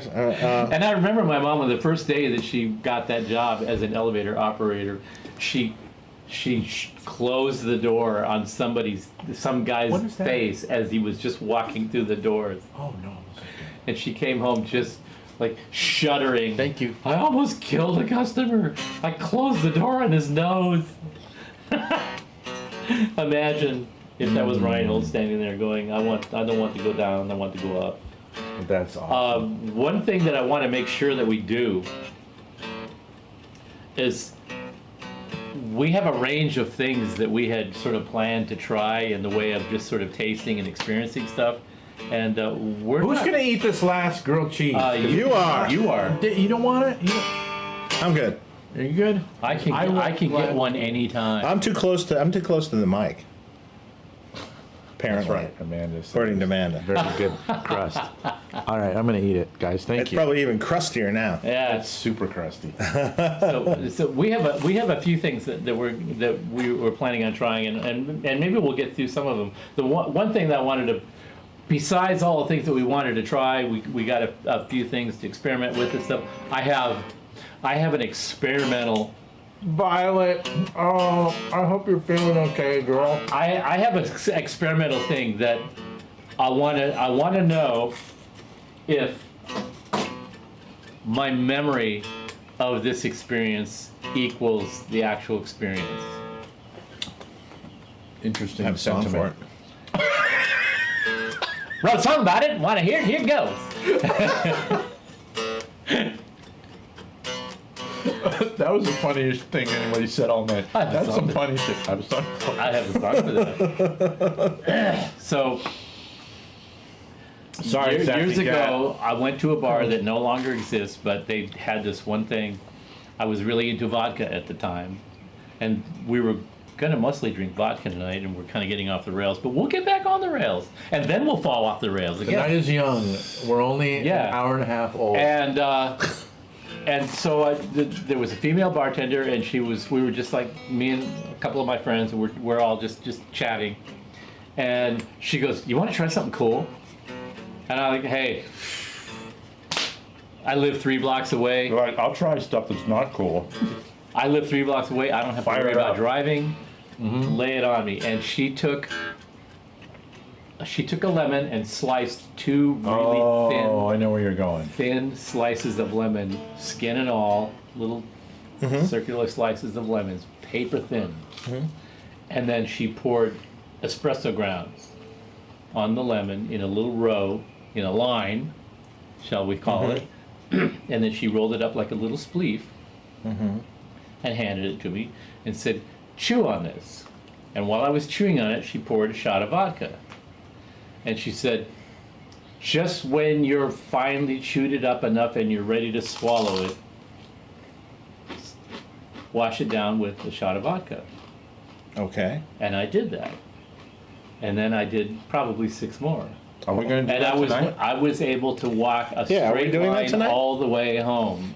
And I remembered it, and I keep forgetting that that was a really memorable drink at the time, and I'd never seen it anywhere else. And when I mentioned it to bartenders, they look at me like I'm crazy.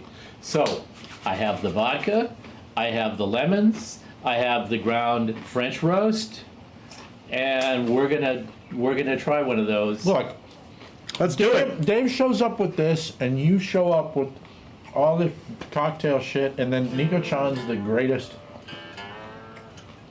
This is great. My It is life great. is wonderful. I'm having a really, really good time so far, and we haven't really done anything constructive. And isn't No. that what we're all about? Yeah!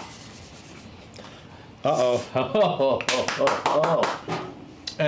And Nico-chan, I vote you make the greatest grilled cheese in the history of the universe. And not only that, agree. we got this new knife that you just look at it sideways and one of your fingers will fall off.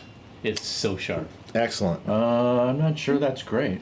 No, that's great, as long as if you don't know how to slip. handle it. But I don't. You don't need to lose any No, fingers, do the you? new one. No, you will know. That don't work as well as But they used we to. need paper thin. I can still play my song. That one. Yeah. When I can said still paper play. thin, she goes, "Oh, we got this new knife. We have Henkel knives, and they came out with this sort of Japanese style of cutlery that It's a great knife. that's just has the sharpest blade. How come everything is cool? Everything is interesting. Like you can do the deep dive into anything, Everything. right? Now it's cutlery. Okay, let's talk cutlery. Ready?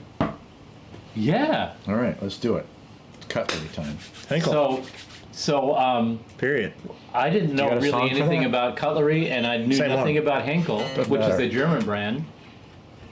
And I knew nothing about Japanese cutlery other than, the swords. Mm-hmm.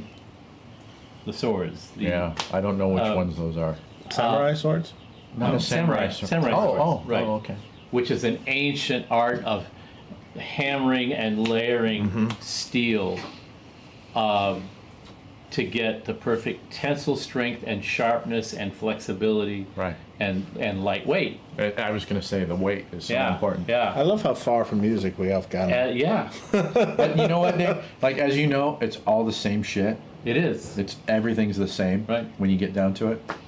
especially when you're talking about cutlery that can just knock the headstock off a guitar with a It's a whisper. good vodka choice. Oh yes. Yeah.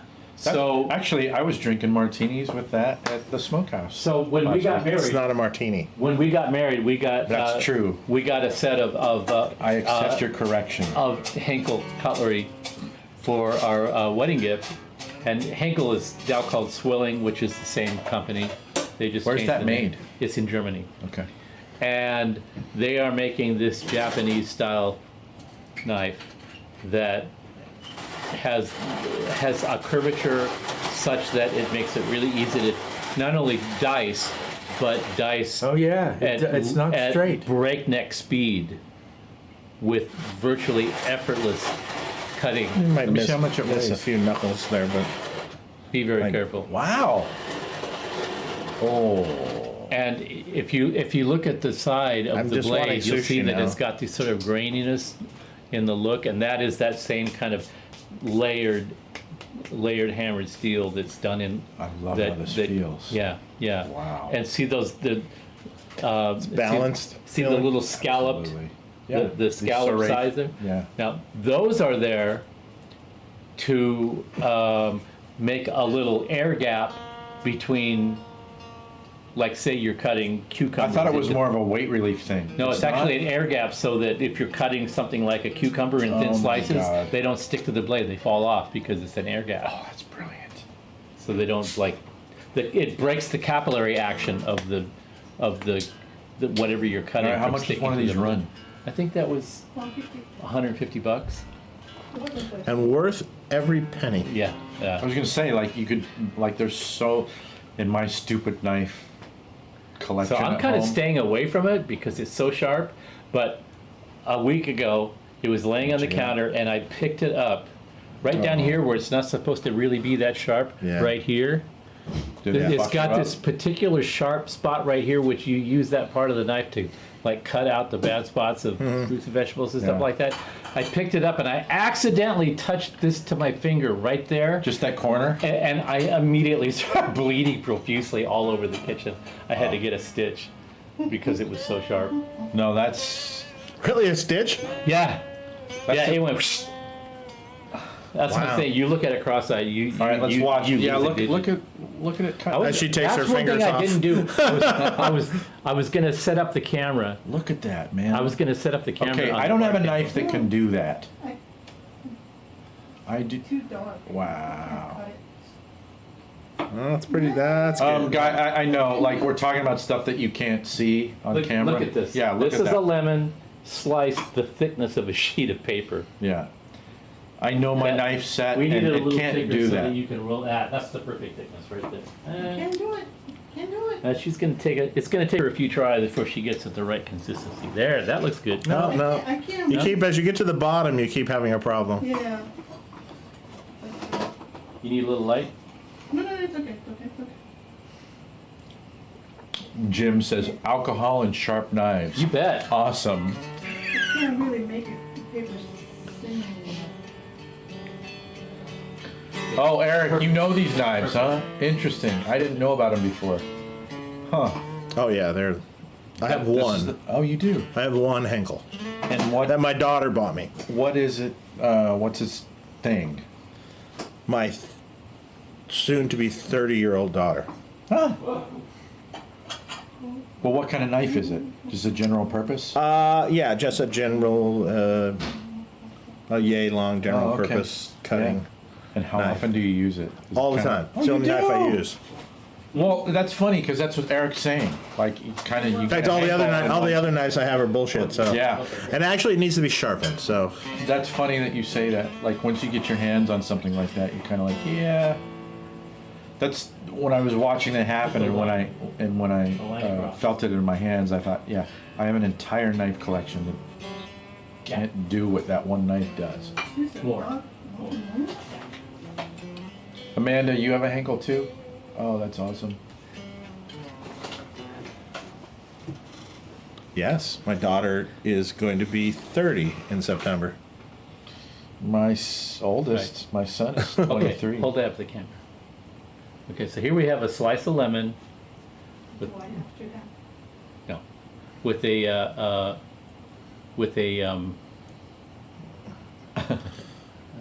The tough one. with a line of, Ah! Right, here we a line of go. Yeah! a line of espresso on it. All right. See, you just chew it with the rind and everything, huh? Yeah.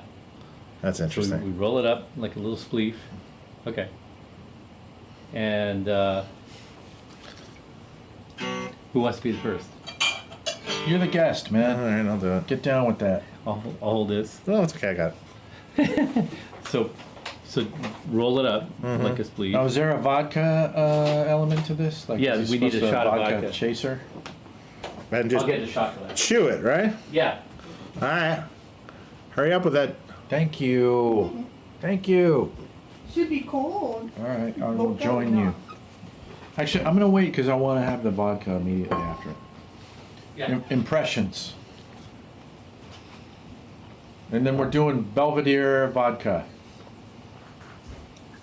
Man, this is a mighty Shoot it. fine evening. Oh, we're just gonna shoot it. Shoot it? Yeah. Okay, cool. That was probably a little I hot. thought this is. Here, get on this because you already consumed yours. All right, just shoot it and wash it down.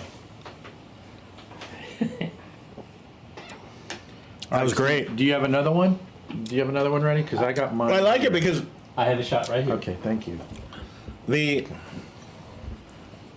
lemon, All right. an espresso,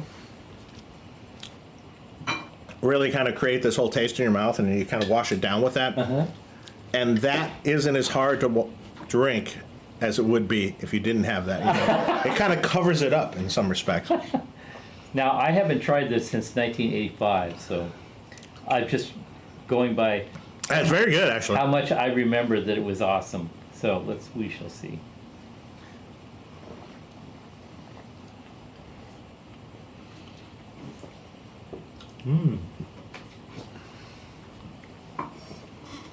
So, my first thing is that the espresso was not strong. Like the lemon eclipsed the espresso. But I liked having the lemon. I mean, that was interesting to have fresh lemon that thin. And then this kind of, you know what this feels like? The vodka feels like it's like, get the hell down my throat. It's like, The trick is It's like the turpentine that washes down. yeah. the trick is you can't swallow. You chew it until you're ready to shoot it, oh. and then you wash it all down. But you know what? That vodka was really good too. Like now that I'm thinking about it, like the whole experience, that was good. I like that. See, you don't get that any of that. It's like, okay. It's like in high school. Anthony! It's like in high school when you did the first. Trugs on. It's like high No, school. not Italian. The first time that you smoked a joint, like, okay, now what's supposed to happen? Well, just wait and see. This actually, man. It's just like Okay. I remember it. It's just like I don't feel drunk. I don't feel It's like I here, really drank anything. But there's a different thing happening in my mouth now. I like this. Ah. Man, Dave, She needs- Steve, Pour her. Nico-chan. Oh. Thank you for sharing these amazing flavors tonight. Mmm.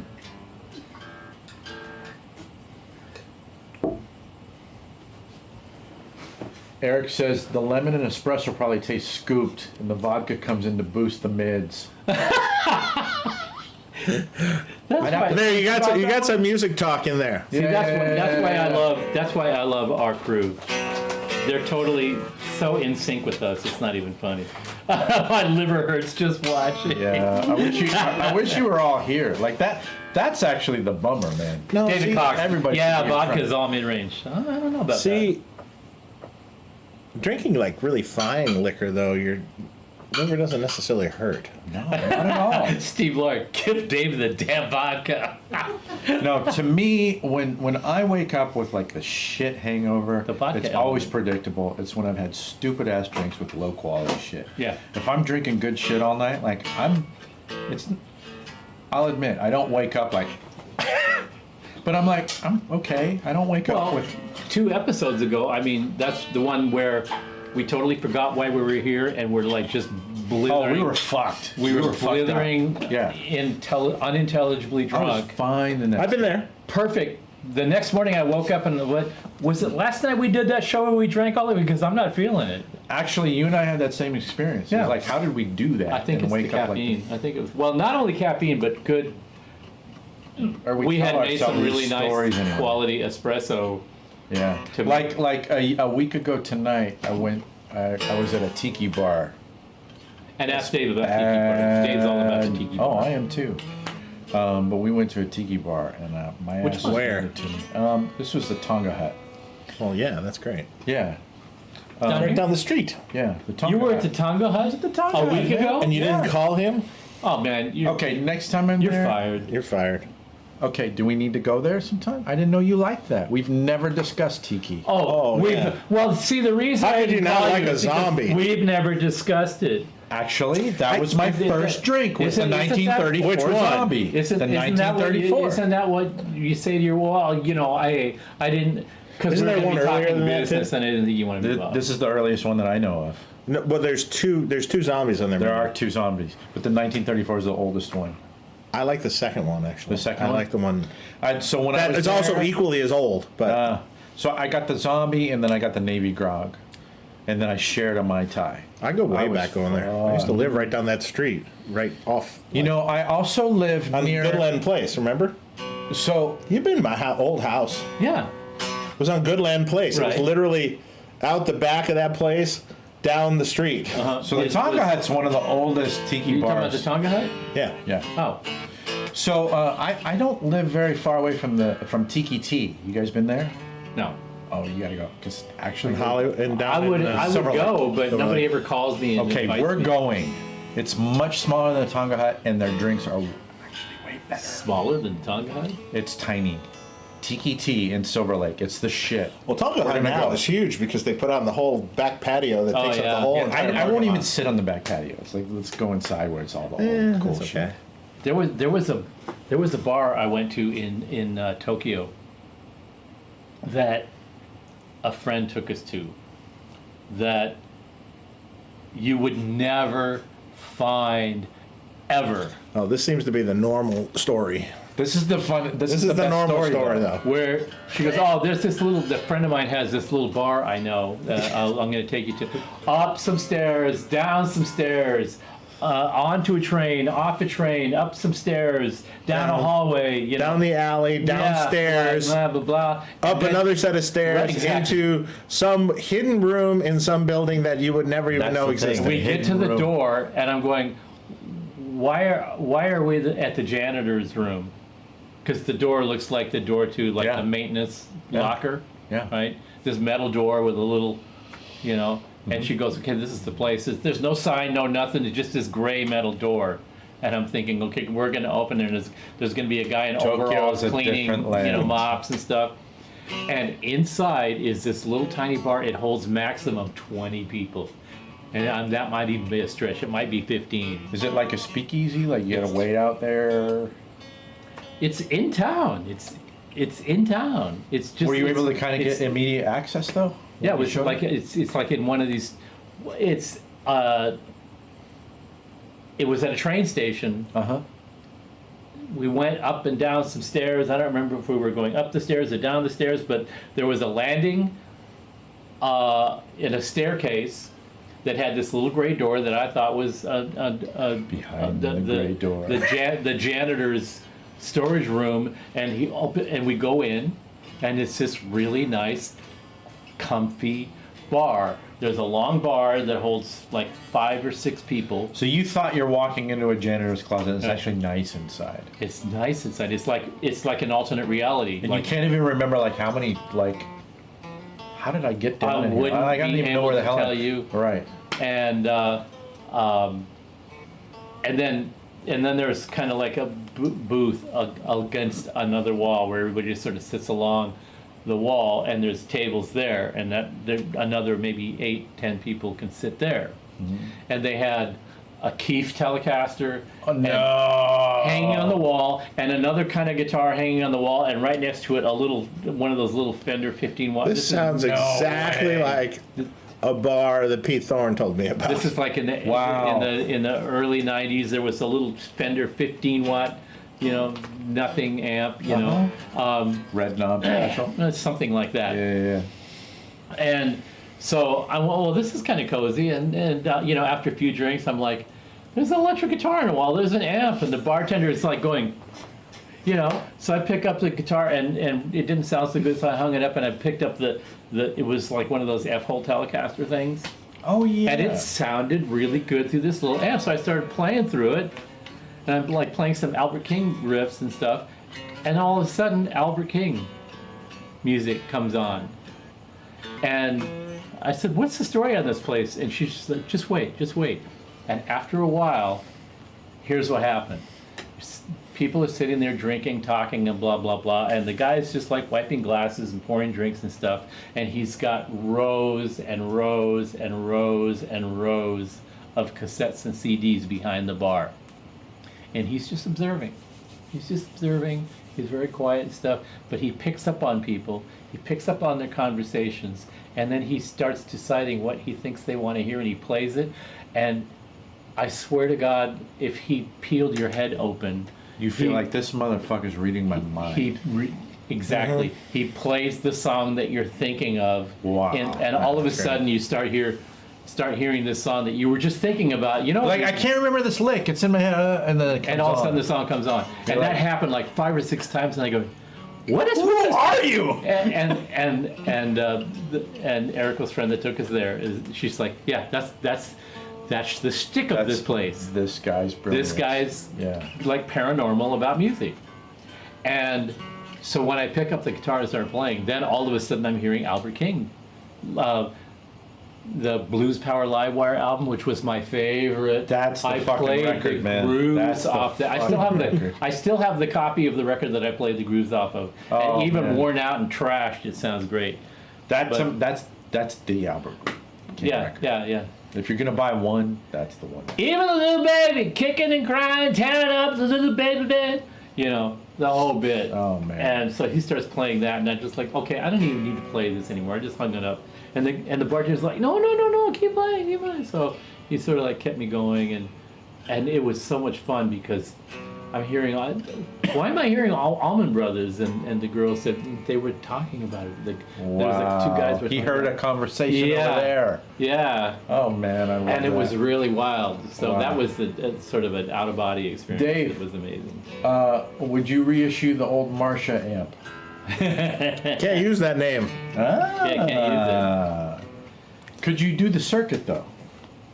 It's the same as like everything else.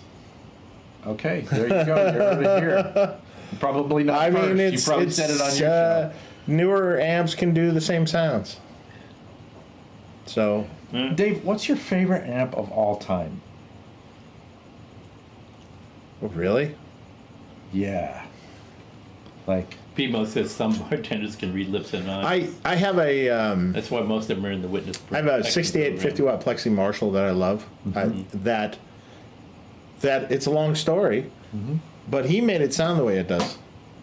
what? Okay, you got to tell this. Uh-oh. So Wait a minute. Is this got anything to do with Joey's Marshall? no. Okay, so Okay. when did you get your hip paws on this amplifier? So year, boy, that would have been early. Must have been 89 or something. Okay, so near when you guys kind of 4. 89, you were like a skinny, hot-looking, long-haired baby. Yes, exactly. Thank you. So where'd you Yes, find this exactly, amplifier? that's Where'd you the find this response. thing? My friend who runs a guitar store in Michigan, Right. that runs Motor City Guitar. So you were out here. I was out here. He called me and goes, "Hey, I got this Marshall. I think you might want it," because he knew I liked Marshalls. Yeah. He might want it. It's a Plexi. I'm like, okay, how much? $300. So it had a replaced power transformer, not a big deal. Oh, okay. Actually, maybe even better because it's a little higher voltage, actually. And I had this 20 watt Marshall that Reinhold Bogner had modified. This was before amps for me, Okay. really. This is just infancy of me. You didn't have your head Tinkering in a them little. yet. Okay, yeah. And this 20 watt Marshall sounded amazing. It was really cool sounding. Can you do that to this 50? Yes, I know it was a Plexi. This was a long time ago, people. so you bought the Plexi and you're asking Reinhold, Yeah, can you do this thing? So he did supposedly the same. It sounded absolutely nothing like the 20 watt Marshall. Now I understand why. 20 watts a whole different thing. The EL84s, everything. The no negative feedback and all sorts of stuff. So I get it. Can't do it, right? Well, maybe you can, but he didn't. Not in the same way. So it was like, this doesn't sound good. I don't like it. Yeah. So then I gave it to you, and you put it back to stock. That's funny. That's the Steve Fryette story. You Actually. put it back to stock. It's like, oh, you need some work done, huh? And You want let's to just sound make good? it Let's do just, like, what it undo did all the when it was. damage. hey, put it back to stock, and voila, that was Like, it. Hey! And I used to use. Put that to stock, fresh tubes, bias it the right way, and clean it up a little bit here. Right. Bias it the right way too. I always. Oh wondered. yeah, that was the So- minor. so- Oh, and turn it the fuck up. and turn it the fuck up. Yeah. Yeah, well, yeah, we definitely did that. It sounded amazing, and then I forgot remember about something, that, yeah. and then I remember something happened to it, and John Sir fixed something on it. There was a plate resistor or something that got noisy or something. He replaced it, but when I got it back, it didn't quite sound the same. I think he rebiased it differently than you had it biased. You would have probably just done it at the time by a scope, right? No, I actually use idle current, and Yeah. that's the thing. What a lot of people did, and a lot of people still do, is they bias Just on the scope. looking for the crossover notch on the scope, which is that's like putting air in your tire and going, well, it's not flat anymore. It's approaching round. Now it's full of air. You don't know if it's 15 pounds per square inch or 20 pounds per tracking square inch PSI, or 40 right. pounds per square inch. You just know it's rounder than it was before. Right. Not repeatable. Hey, it's not repeatable. looking flat. Yeah. So- So I always, and at the time, the thing going around, which was I think promoted in the who's the Gerald Weber book, was it, talking about the shunt method, where Yeah, you where put you- an ammeter across the transformer. across Oh, the I remember transformer that. primary. I remember so that. the theory is that the Shorts ammeter out. is acting like practically a short relative to the DC resistance of the primary. So all your readings in the current is, so it doesn't really matter. Unfortunately, it's a transformer, and with magnetics, everything matters. So what I did instead was I read the voltage drop between the center tap and each half of the primary. And each half of the primary is going to be slightly different. The primary of an output transformer is supposed to be 100% balanced in terms of the current draw between the two halves with the tubes.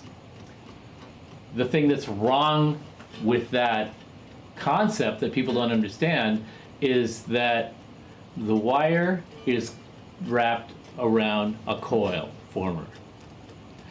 And you start out with the first layer, and then the next layer, and then the next layer. So you start out winding, it's like a toilet paper roll. Sure.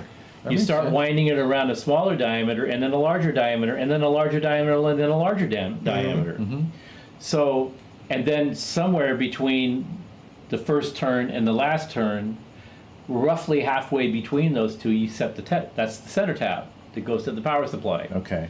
So, as far as DC resistance is concerned, the DC resistance of one primary is going to be less than the second primary Okay. because it takes more wire to go a larger diameter. Oh, Right? yeah. So that means that if you have 10 turns on the first half of the primary and then extract the center tap and then wind more windings, Uh-huh. you're winding a larger diameter, so potentially more wire. So that means Dude. that second half of the secondary has to be only 8 turns to be the equivalent DC Exactly. resistance Yeah. of the first half. Oh, that's interesting. Right? So then this is what throws people off, and that's why the not only the shunt current method, but also the DC voltage method can throw you off because, for example, both tubes are. See, now people are getting excited because now they're finally. Now they're talking about amps. So what not just happens getting is drunk you and have eating two goat cheese. matched sets of a matched set of power tubes. They're both supposed to idle at, let's just say 50 milliamps. All right? So when you put those in the amp and you measure the DC voltage across the primaries under load, the two 50 milliamp drawing power tubes, one of them is drawing 48 and the other one is drawing 52. And the average guy will go, oh yeah, they're not matched right. They're like 4 milliamps off because, no, they're exactly right because you're reading the voltage drop. When you do the voltage drop and then do the calculation converting voltage to current, lo and behold, they're both drawing 50 milliamps. Wow. Even though the DC resistance is different by 5% or whatever. That's what I do. I make sure that when you say I want to bias the tubes to 38 milliamps, that means when you measure from the center tap to each secondary, you can match the tubes and just put them in and set the bias to 38 milliamps and say, well, you're good. But even the tubes that are matched that are supposed to be within 1 milliamp of each other, they're not. always going to No. be that accurate. And especially these days when the tube suppliers are just killing themselves, just trying to get tubes out to the suppliers. Yeah. Their attention to detail is varying a little bit because now they're focused on just getting getting the shit out there. Sure. So I will get matched pairs of tubes that are not only matched to plate current but also to transconductance, and the numbers are exactly the same on the labels, but they're 5 milliamps to as much as 20 milliamps different. Oh. And that means that they're not, how can they be that different? But they're computer matching them with all this exacting computer calibrated equipment. How Don't burn it in long enough. they're not burning them in long enough. Thank you very much. And that means that they haven't had time to settle in and stabilize so that you can get an accurate reading because they don't have time. They're got screaming people like us going, give them my goddamn tubes right now. And we're like, okay. Yeah. It's to the point where 3 years ago, all this time for the last 10, 15 years, we would tell our tube suppliers, all of our 6550s, the median idle current label that we want to see on your tubes is 50. Mm-hmm. So that means that you have a range of 40 to 60. Yeah. We want to see them in that range. Right. EL34s, we want to see them 30 to 40. 6L6s, we want to see them 40 to 50. 50, okay. And they're like, okay. And they bulk match them that way. And then we cook them ourselves in production in the amplifiers, do one final quick test using the primary DC drop method and verify that they're in the ballpark. I don't care if they're a milliamp or 2 milliamps apart. What I care is that the trend that we see in a batch of tubes is that they're paying attention. That's all we really Amen. care about. A very interesting point. And Yeah. you can tell by reading that shit when somebody just had a baby, when somebody just got out of cancer surgery, when somebody got screwed by This the shit's supply. lagging, You yo. can tell when something went off the rails on their side. And are they going to tell you about it? No, well, they're well, going to no. lie through their fucking teeth. But that's part of lagging.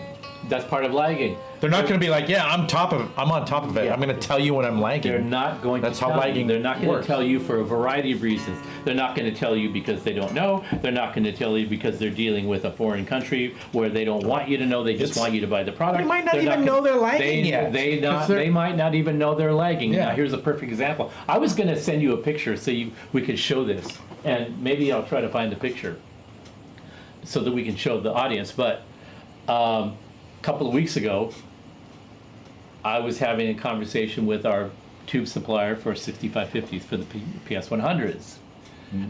I want, and it used to be, I only want this particular power tube. I want them in this idle New current sensor. range. Huh? New sensor. Yeah, I want them in this range, tested and matched, done and done. Yeah. All good, no Yeah. problem. Yeah. And then when the whole Ukraine thing happened, and by the way, I'm voting Ukraine. I don't care what anybody else says. It's Ukraine. Of course. Yeah. And Of let's course. just not forget Fucking that course. that's still going on there, and don't forget about Ukraine. That's all I'm going to say Right, about absolutely. that. And Russia's So- not even in favor of that shit. And all of a sudden, now they come back to us and they go, we can't honor your bulk matching range any longer because we just don't have the capacity to do it. So what are they proposing instead? They're just saying, you're going to take get what you get and don't throw a fit? Yeah. That's Oh. exactly what they said. And then what? How do you So- respond? You're going to get what you get, and you can kick and scream and cry and tear up the little baby bed, but you got the blues. That's what they're telling you. Yeah, so we were using EH7025 preamp tubes from them. Yeah, while. you turned me onto that.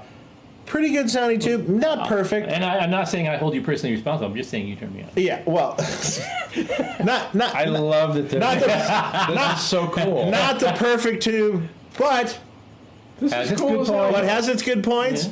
has its good things. A little low gains are a little squirrely here and there, but actually held up pretty well. I mean, we shipped a lot with them. We didn't really have much of a choice. That's right.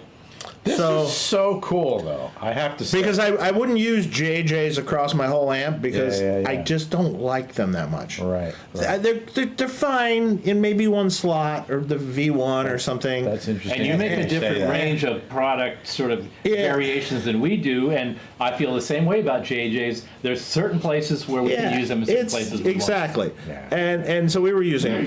So anyway, this happens. So the price now for the 7025 is double Double. what we paid. Hold that thought. Vodka martini. Vodka martini. Please continue. You're calling in the wolf. Yeah. Double the price. Yeah. What used to be a retail price, actually a retail price was cheap. No, it was about this. It's basically paying a retail price. And can I just throw in that I actually watched the government website where they talk about the daily events that affect that they're going to be a tariff and what the tariff's going to be and when it's going to be enacted. Yeah. And the supplier in question, Yeah. they started applying the tariff 2 weeks before Biden Yeah. actually signed the tariff. And well, And I busted him on that, by the way.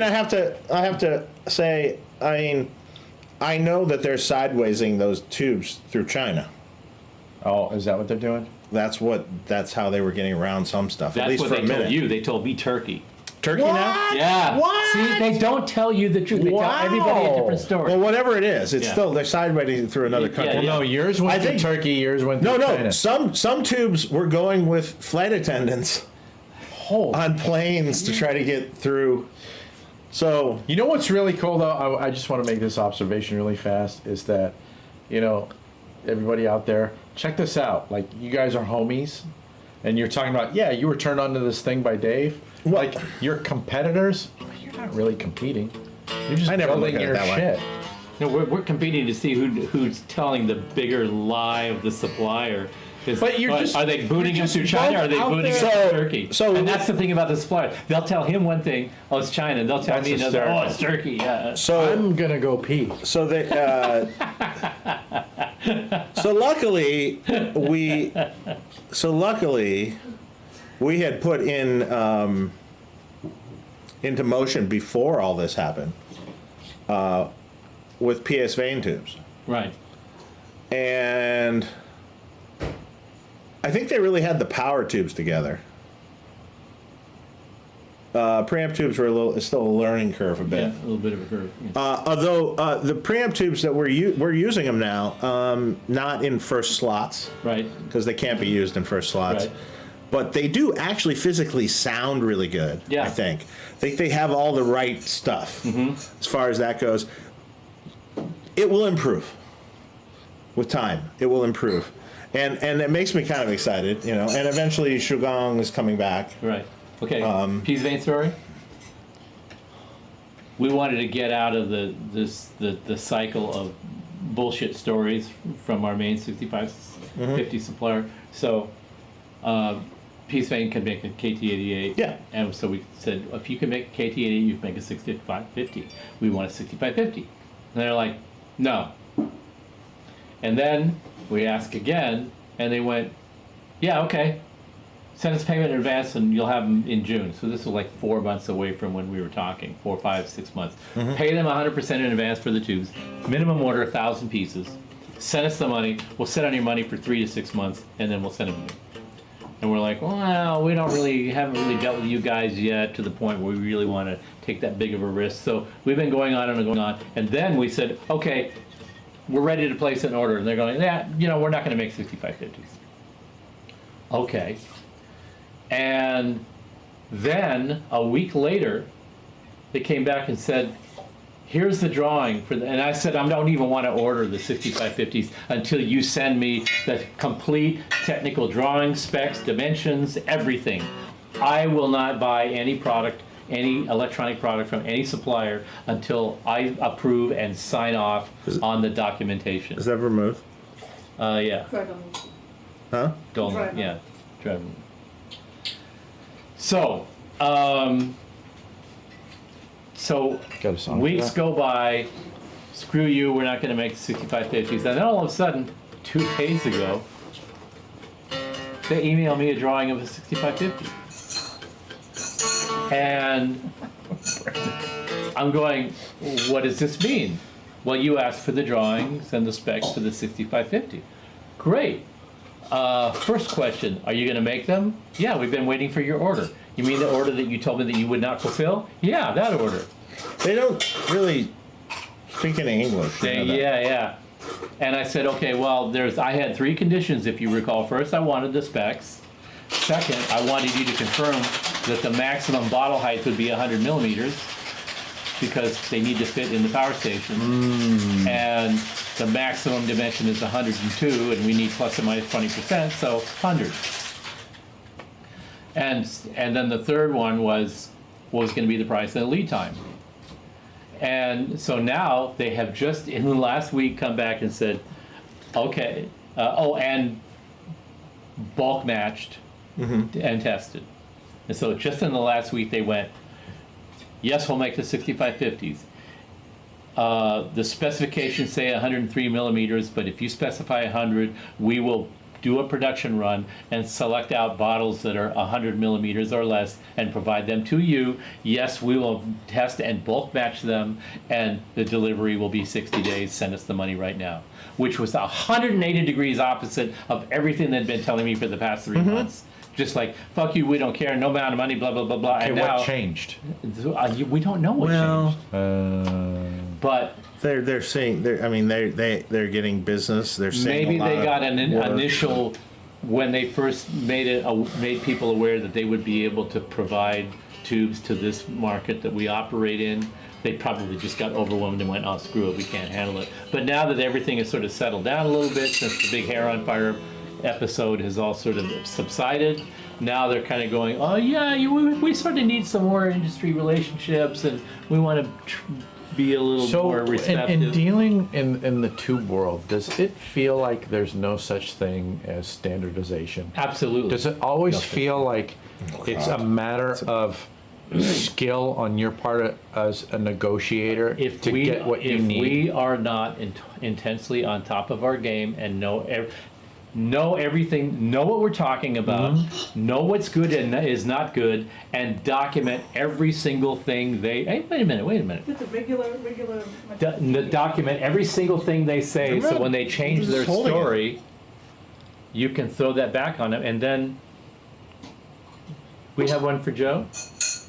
Oh, we'll get there. You guys can start on All those. right. I'm not Well, one we of got those the olives people. coming. Oh, all right. I'm not one of those people who needs Well, yeah, but I am. to be waited for. Get down with your bad I'm self. not down with anybody waiting. I can hold off. Yeah, we No, not on account of that. We can wait. Anyway, What's so this called? So yeah. Money changes minds. Money talks, bullshit walks. You got to know what you're talking about and track everything. If you aren't paying attention to every detail, they will use that against you. And keep documentation and records of everything they say, so when they change the story, you send them the email where they said the previous thing and go, this is what you said to me on June 7th. So you have to be assertive as fuck all the Absolutely. time. You have to draw You that just get line lost and and that's- hold that and the line. line Yeah, we've been And doing that then- for years. And then you draw that line, hold that line, beat the fuck out of him, and then you make sure that that line is 20% in your favor. So when they do So you come have back, a buffer? yeah, and absolutely. so you have so to when have they a come back and goddamn go, buffer. Wait, that's a different gin. different gin. I don't know. they come back and they go, okay, we understand everything you're saying, and we want to try as hard as we can to No. meet your goals. You're just a little too tight. Can you give What's us a no? little room? And then we go, okay, yeah, we'll give you a little room, and then everything slides. Everything flies. But yeah, I negotiate from the toughest, and he does the same thing. We negotiate from the toughest negotiation standpoint that we can. Negotiate? So that Or does when Rob negotiate? Oh no! It doesn't- No, Avi negotiates. well, but I'm That's a saying whole this different. company- That's a whole different yeah. thing. Yeah, I'm a little. I use a little more sugar. Avi uses a little bit more hand grenade, but the end result is the same. Well, but you're a malcontent, and I don't mean that in a funny way. Like I'm not wild about, like, there are people who are designed for being that person in an organization. You need to be the bulldog because you kind of enjoy it. I think, Steve, He there's likes a part of you that actually enjoys that. You're like, yeah, I'm gonna know more this, about this, your own this fucking product. this might actually like tie into a story I have. Speaking of here being it goes. assertive. I can hardly wait to hear this. No, this is good. This is interesting. My wife and I decide to go out. I want Water. some water might be a good idea, but You got to have. I wanted some. I was on a mission to get some relatively authentic style tacos, but still have some sort of booze involved. Because generally speaking, real authentic tacos do not come with liquor. Yeah. But generally speaking. world. So I have this thing about I just this. learned something new. I have this thing about this. Like, why can't you get the truck style great Yeah. tacos, but with margaritas? Yeah. Why can't the fuse? Why can't you fuse the two styles? Mm-hmm. I don't want to go to the regular old Mexican restaurant that Yeah. which might be fine and sometimes, but I want that. So anyway, we go out and I'm like, I think I found a place. Maybe they have at least beer and wine, so at least we can get some beer and wine. It's a little place up in Ventura, and it looked kind of good, but it was a little more order at a counter kind of thing, and go to your table. So I get there with Dina, and she's kind of looking. She's looking around, and she's sort of like, I don't know if I'm feeling this. Like she maybe wanted something a little cooler. And a Dave's little nicer. wife is kind of like mine. They have this threshold of, like, well, it's got to be. Because I'm not feeling it. I go, we can leave, no problem. So then Yay! we were parked right by. All right, gentlemen. We were parked on. Thank you for waiting. I appreciate it. All right. Cheers. Now we're going for the classic This is martini. What kind of classic? So we have vodka Beefeater. martini. Beef eater. No, these are gin. This is Beefeater? No, yours Bombay Sapphire. Yours is Oh, Bombay I Sapphire. had one of those 2 weeks ago. Oh, no. This And is this good. and this is what? Beefeater. Beef eater. This is Beefeater, and that's Beefeater. Yeah. Now my own I thought it was my the own vodka. personal preference. Thank you for giving me Beefeater, because I don't believe Bombay Sapphire should be served in a martini. Well, Because it's too floral and too flowery tasting, where it'd be better with a gin and tonic. And then I would like a really dry gin, either Beefeater or Hendrix. see, Well, I don't I know tried enough all about three of those. martinis to have an opinion yet. I like tried all both. three. I tried all three of those in a martini at the same bar at the same time, and I came up Beefeaters Beef was eater on top. is a better. Interesting. It's really clean. It's like really Yeah. clean. And then also like It's a generally, clean old man. generally I do a dirty martini, olives, and no vermouth. Okay, when are we going to shut up and drink? Well, I just took a sip. Oh, okay. Beefeater. I mean, that's what my mom did forever. Oh yeah, that would was be the martini. classic. That's the classic. That's the classic Oh. Mad Men '60s era. And I like a Beefeater martini. This is It's good. this is just like. But you know what? Now I get what good. Hawkeye's talking about. It's dry. It's refreshing. It's like being out in the desert and you're on a little oasis, and this is the oasis. Gotta get some Hendrix gin too. It's really good. We'll almost get Hendrix today. We almost bought it today. Very good. Very good gin. Really good the for a Bombay dirty. Sapphire makes it a more complex. And these are Sort of particularly jam. good olives, by the don't- way. They're not- Bombay Sapphire with a tonic is fantastic. I use it for French 75. Yeah. That's fantastic for that. Okay, so which one does Joe have? I have the Bombay Okay. Sapphire. I like it. I actually like it. But I don't have the Beefeater go. But it has a "All right, little more AB." floral. Definitely. All right, we're swapping. Oh, That's so funny. This is like the definition of dry. Yeah. Yeah, totally. This is more. There's more happening. That's like a linear expression. I hate to use that word. It's so dorky. Sapphire is not a martini. No, gin. it's not. It's a different kind of thing. Yeah. Next one's gonna be a vodka martini. I like. Vodka martini next. I like the Bombay. I like the Sapphire. I just like it. We'll try this But time. that's awesome. With the vermouth, just put some in a glass, And dump it out. swish it around, and dump it out. Oh, that's the. And then super it's just classic. a hint. Yeah. A hint of the 2 vermouth. nights ago, I was having. We said something about the. Although this is good. You said something that made me think. I don't know why. The things that my brain hook onto Yeah. when you or different Dave or whatever, when people say certain, Yeah. the things that my brain hook, it doesn't make any sense. For example, when you said something about what you said about the flavor and the, Yeah. Yeah. I immediately thought of Mitch Hedberg, Uh huh. comedian. No, that's a. I'm glad that something that I said reminded you of him. That's And awesome. he was like one of my favorite comedians. And He's not amazing. him specifically, but his specifically the bit that he did about You'll Play Yogurt. You know this one? I remember this. So he opens up a container of Yoplait, and the Yoplait thing, it was like the Snapple thing where you open up the lid and you read the inside of the cover, and it had a little thing, and if you got the right top, you won something. Right? Uh-huh. Right. Oh yeah, I remember Right. that. And Yoplait had that too. That's right. Where you took the when they lid first off. came out. Yeah, and there was a little, if you won something, you'd send it in and you'd get something, whatever.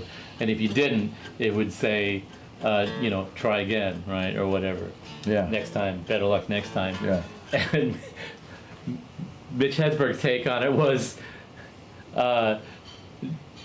try again good luck try again next time. And he looks at the camera deadpan and he goes, a message of hope from our friends at You'll Play. And the expression on his face, I can't even properly, these guys laugh, but you can't really get it unless you see him do it. So But it was I'm drinking this martini with the Sapphire, and you know what it's hitting me as? It's a martini that's coloring way the fuck outside of the line. Yeah, it's not what really. it is. It's not meant for. It's not. martini. It's too big. It's great for tonic. Yeah. So let me go back to that story. Which Okay. one? And I didn't even. one? Sorry. I was so Because we we're started at on that. a couple. We're at that restaurant. No, we were at that restaurant. She's you like, gotta start all over again. What was the name of the restaurant? Oh, the taco oh fuck place. if I remember. This is the one where you're trying to fuse the margarita culture. With the I was just whole trying to fuse taco, liquor like- and like authentic tacos. Yeah, so yeah, I yeah, found a okay. place. This wasn't the restaurant that Ventura. got burned down, right? No, this is in Ventura. Oh. No, this is here on Ventura, not You in burned a Ventura. restaurant down here? No. We're fucking everything. So You know what? Let's zip the lip. Yeah. Dave's got the floor.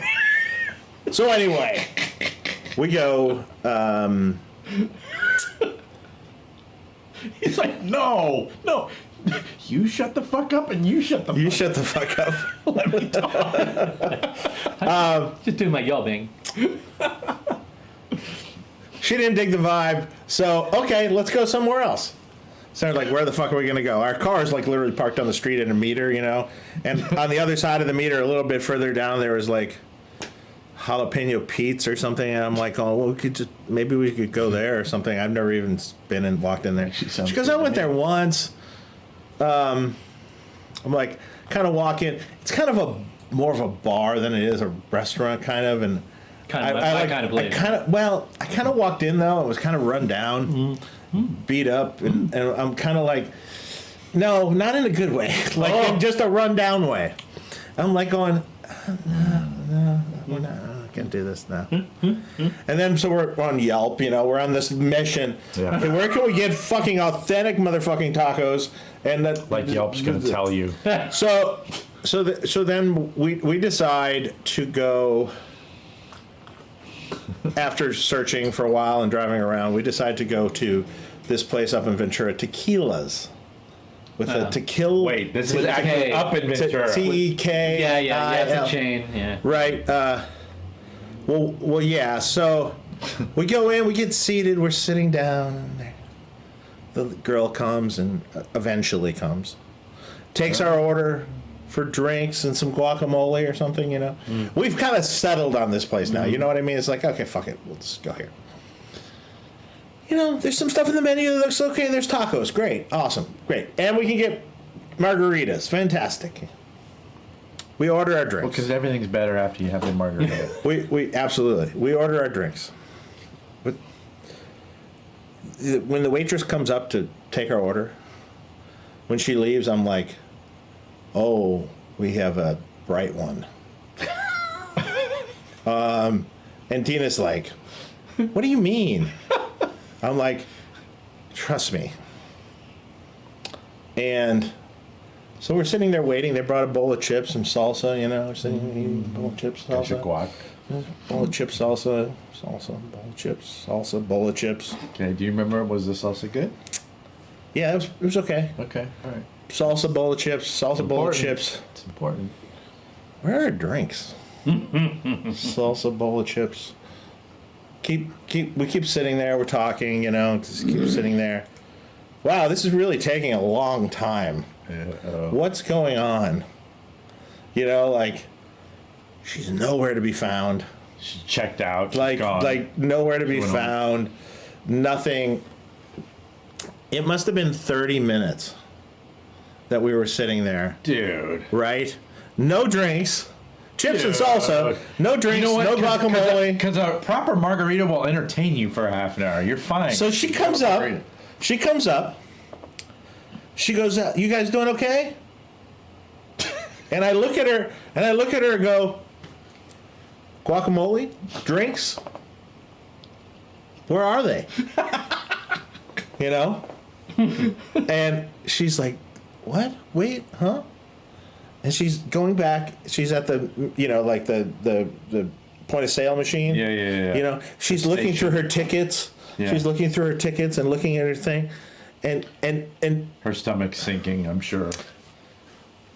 I look over at her as she's doing this, and I'm like, she like starts to put it in the machine. I go, No. she didn't put our order in.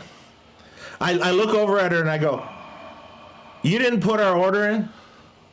No, but I'm doing it right now. I'm like, and then I'm like, ugh. I look over at her and I go, don't bother. We're leaving. She comes up, don't leave. We're leaving. And we fucking were pissed off. We were just man. like, we're leaving. We leave the restaurant. I just right in her face. Just forget it. Just done. Bye. Oh, man. We would have spent a bunch of money here. Fuck Yeah, you. really, Okay. really. Done. And of course, then we're still like looking for some place. Well, I was gonna say, so we now get to the we Yeah. wind up going to our one of our local like just crappy Mexican restaurants that we go to once in a while. They have margaritas and food. You know, of course. Oh, we're at the same restaurant we always. Well, wait a minute. Where was the second restaurant that you went to? Was it still up in Ventura, or did you drive back to L.A.? Not Ventura, on Ventura. But you started on Ventura, and then... Still on Ventura. So everything's on Ventura. Yeah. Okay. So when did the place burn? Which place was the one that caught on fire and burned down on Ventura? I have no idea what you're talking about even. Oh, okay. Never mind.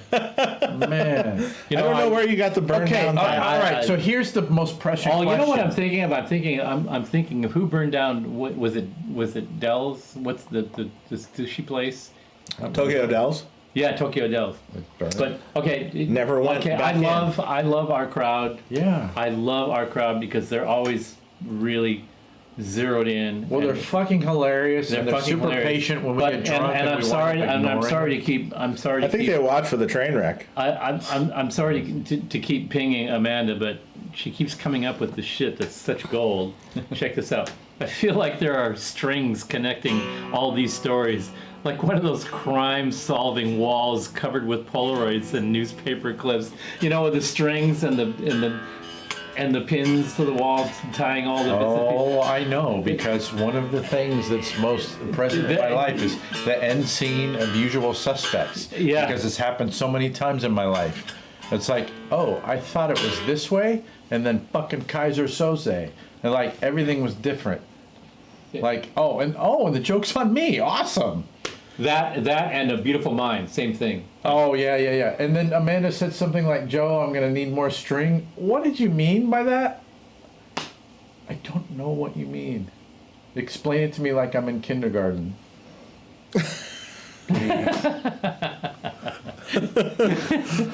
Because this, you do enough of these and you kind of are in kindergarten. Actually, I wasn't that far away from it either. That's right.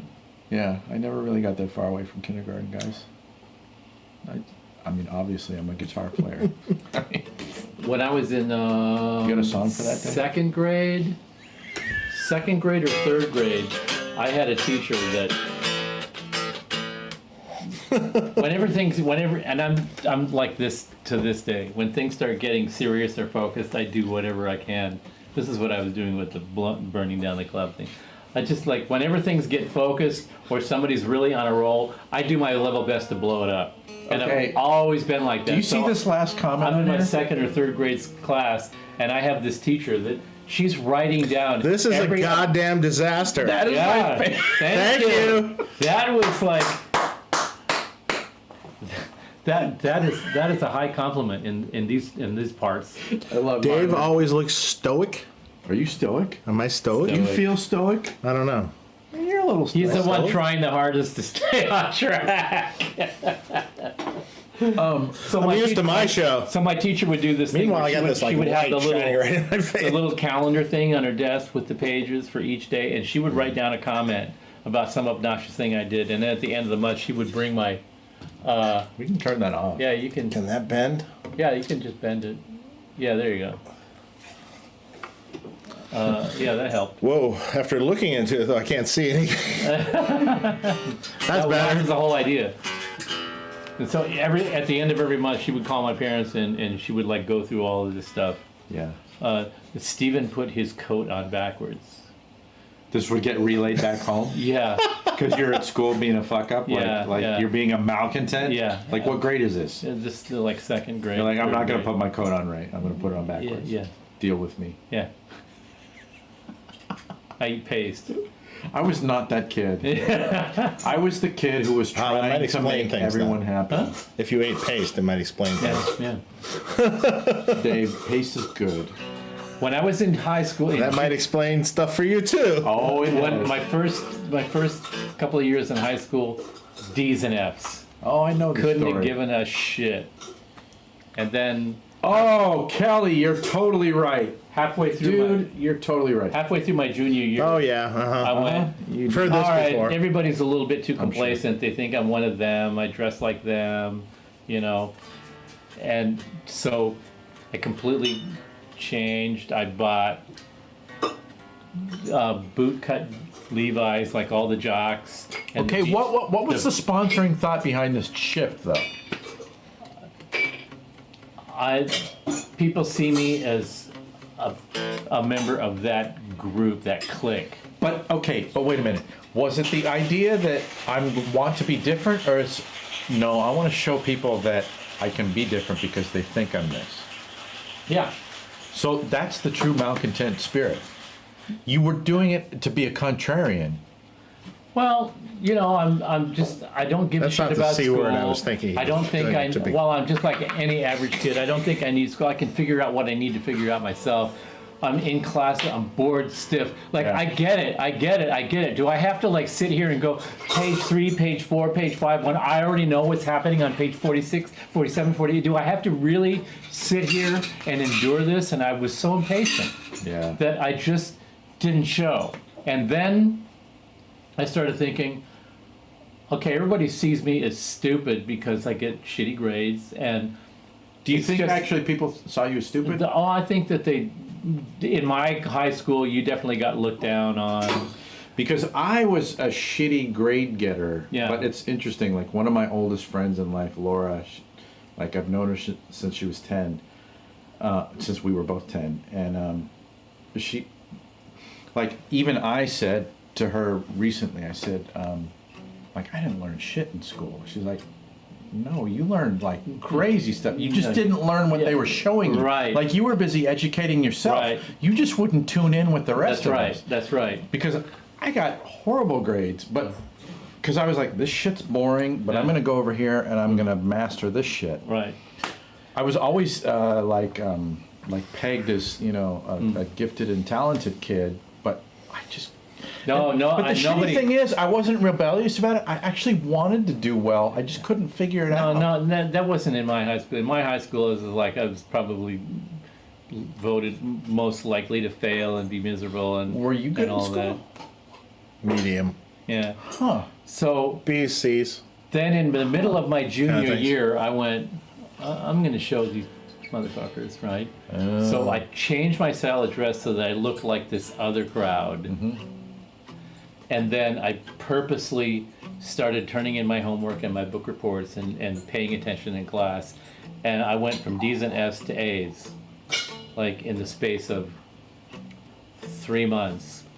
And then from there, in the middle of my junior year to my graduation, my grade point average went from like 0.5 to 3.2. So what's really fascinating to me about this in here is that to the I got point where shitty grades. like a lot of the kids in my class that were achievers Yeah. did all the work in the first couple, and then on the last year they fucked off. So that I ended up with a higher grade point average than they did, and they were so pissed about Okay, that. but How did you do that? You're the fuck up. You're the big dummy hippie. How did you beat my grade point Yeah, average? yeah. I did it because I wanted to. Because I wanted to ruin your life. But I'm actually see you had a different level of confidence. Like I wanted to be good in the system, but I just couldn't fucking do it.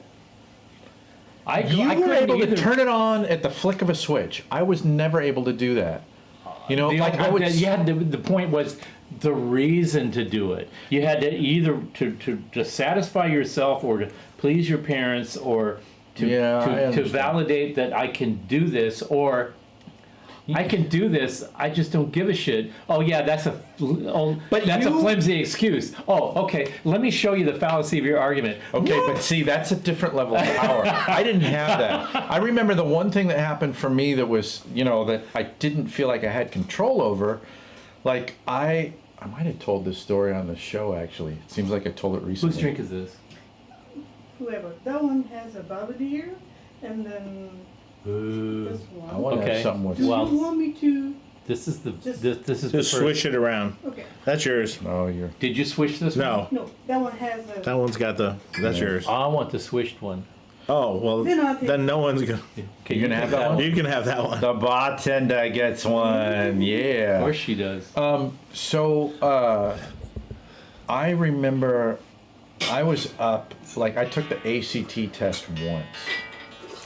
And the morning that I took it, I'd been up till 5 a.m. the morning before, like recording a demo. And I'm like, fuck, I have the ACT in the morning. I didn't study 1 minute for it.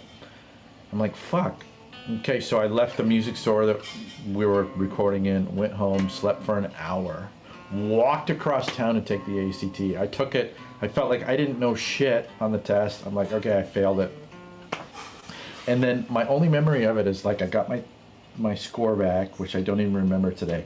But I remember one day, like standing on the stairwell behind one of the girls who was like, you know, like president of the Key Club or some shit. And I was listening to them talk, and she said, "Yeah, I got a this on the ACT," and I went, I kicked her ass. Like.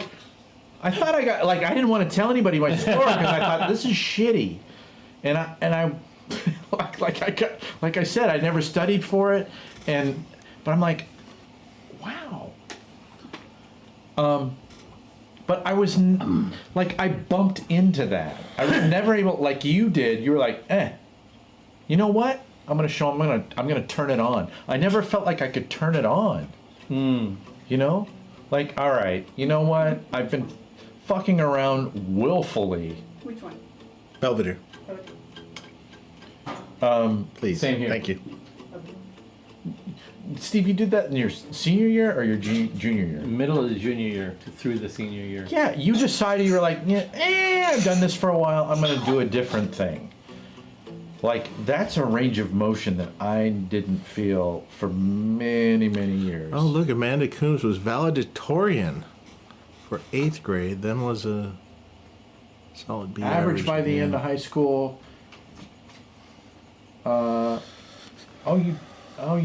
didn't graduate. That's interesting, Amanda. I mean, I know you're bright as hell, obviously. Yeah, it's interesting how these sorts of skills work. It's not all linear. Sometimes it's really difficult for people to figure out how to apply the best of themselves. You know? I think that there's a part of that in school that alienated me against the whole educational process that started really early, and that was like in. Well, what you're the story that you're relaying to me is that you were kind of like, yeah, I think this is stupid, so I'm not going to perform. No, and I didn't believe in the decided, system, and here's why. Okay. Here's why. In first grade, we had this teacher who was this ginchy, nasty, I loved my first grade teacher. kind of power tripping, no real logical reason for any of the things that she did or said. She was a master at trying to belittle the students, especially anybody that was a little outside or was a little different. She would immediately go after them and try to belittle them. Get your ass back in the box. Yeah. Yeah. And the more out of the box you were, the angrier she would get at you. And there was a kid that came into our class named Reginald, a little black kid. Uh-huh. And the neighborhood that I lived in was like borderline in the central district in Seattle, so really. So you're getting different folks in there. Yeah. Yeah. Which I was used to. That's where I grew up. Yeah, cool. There was black people, there was white people, there Right was on. Asians. You know, we had a Japanese American. You got exposure to different folks. The people were people. Yeah, where I came from. Yeah. And so this woman comes in and she brings in this lanky kid named Reginald, who was obviously, he looked like he was really sweet and really nervous, Yeah. you know, and kind of you could just tell immediately that he was this sweet-natured kid. Uh-huh. And, oh, we have a new kid in our class. Yeah. And the teacher goes, okay, everybody, this is Reginald. He's our new classmate. And we all go, hello, Reginald. And they give him a seat. And it turns out that he's developmentally, He's got some challenges. he's got some challenges. Yeah. But he's a sweetheart of a kid. Yeah. And he's really trying. Yeah. And he's really approachable and it's easy to make friends with. And I just wanted to be his friend immediately. Yeah.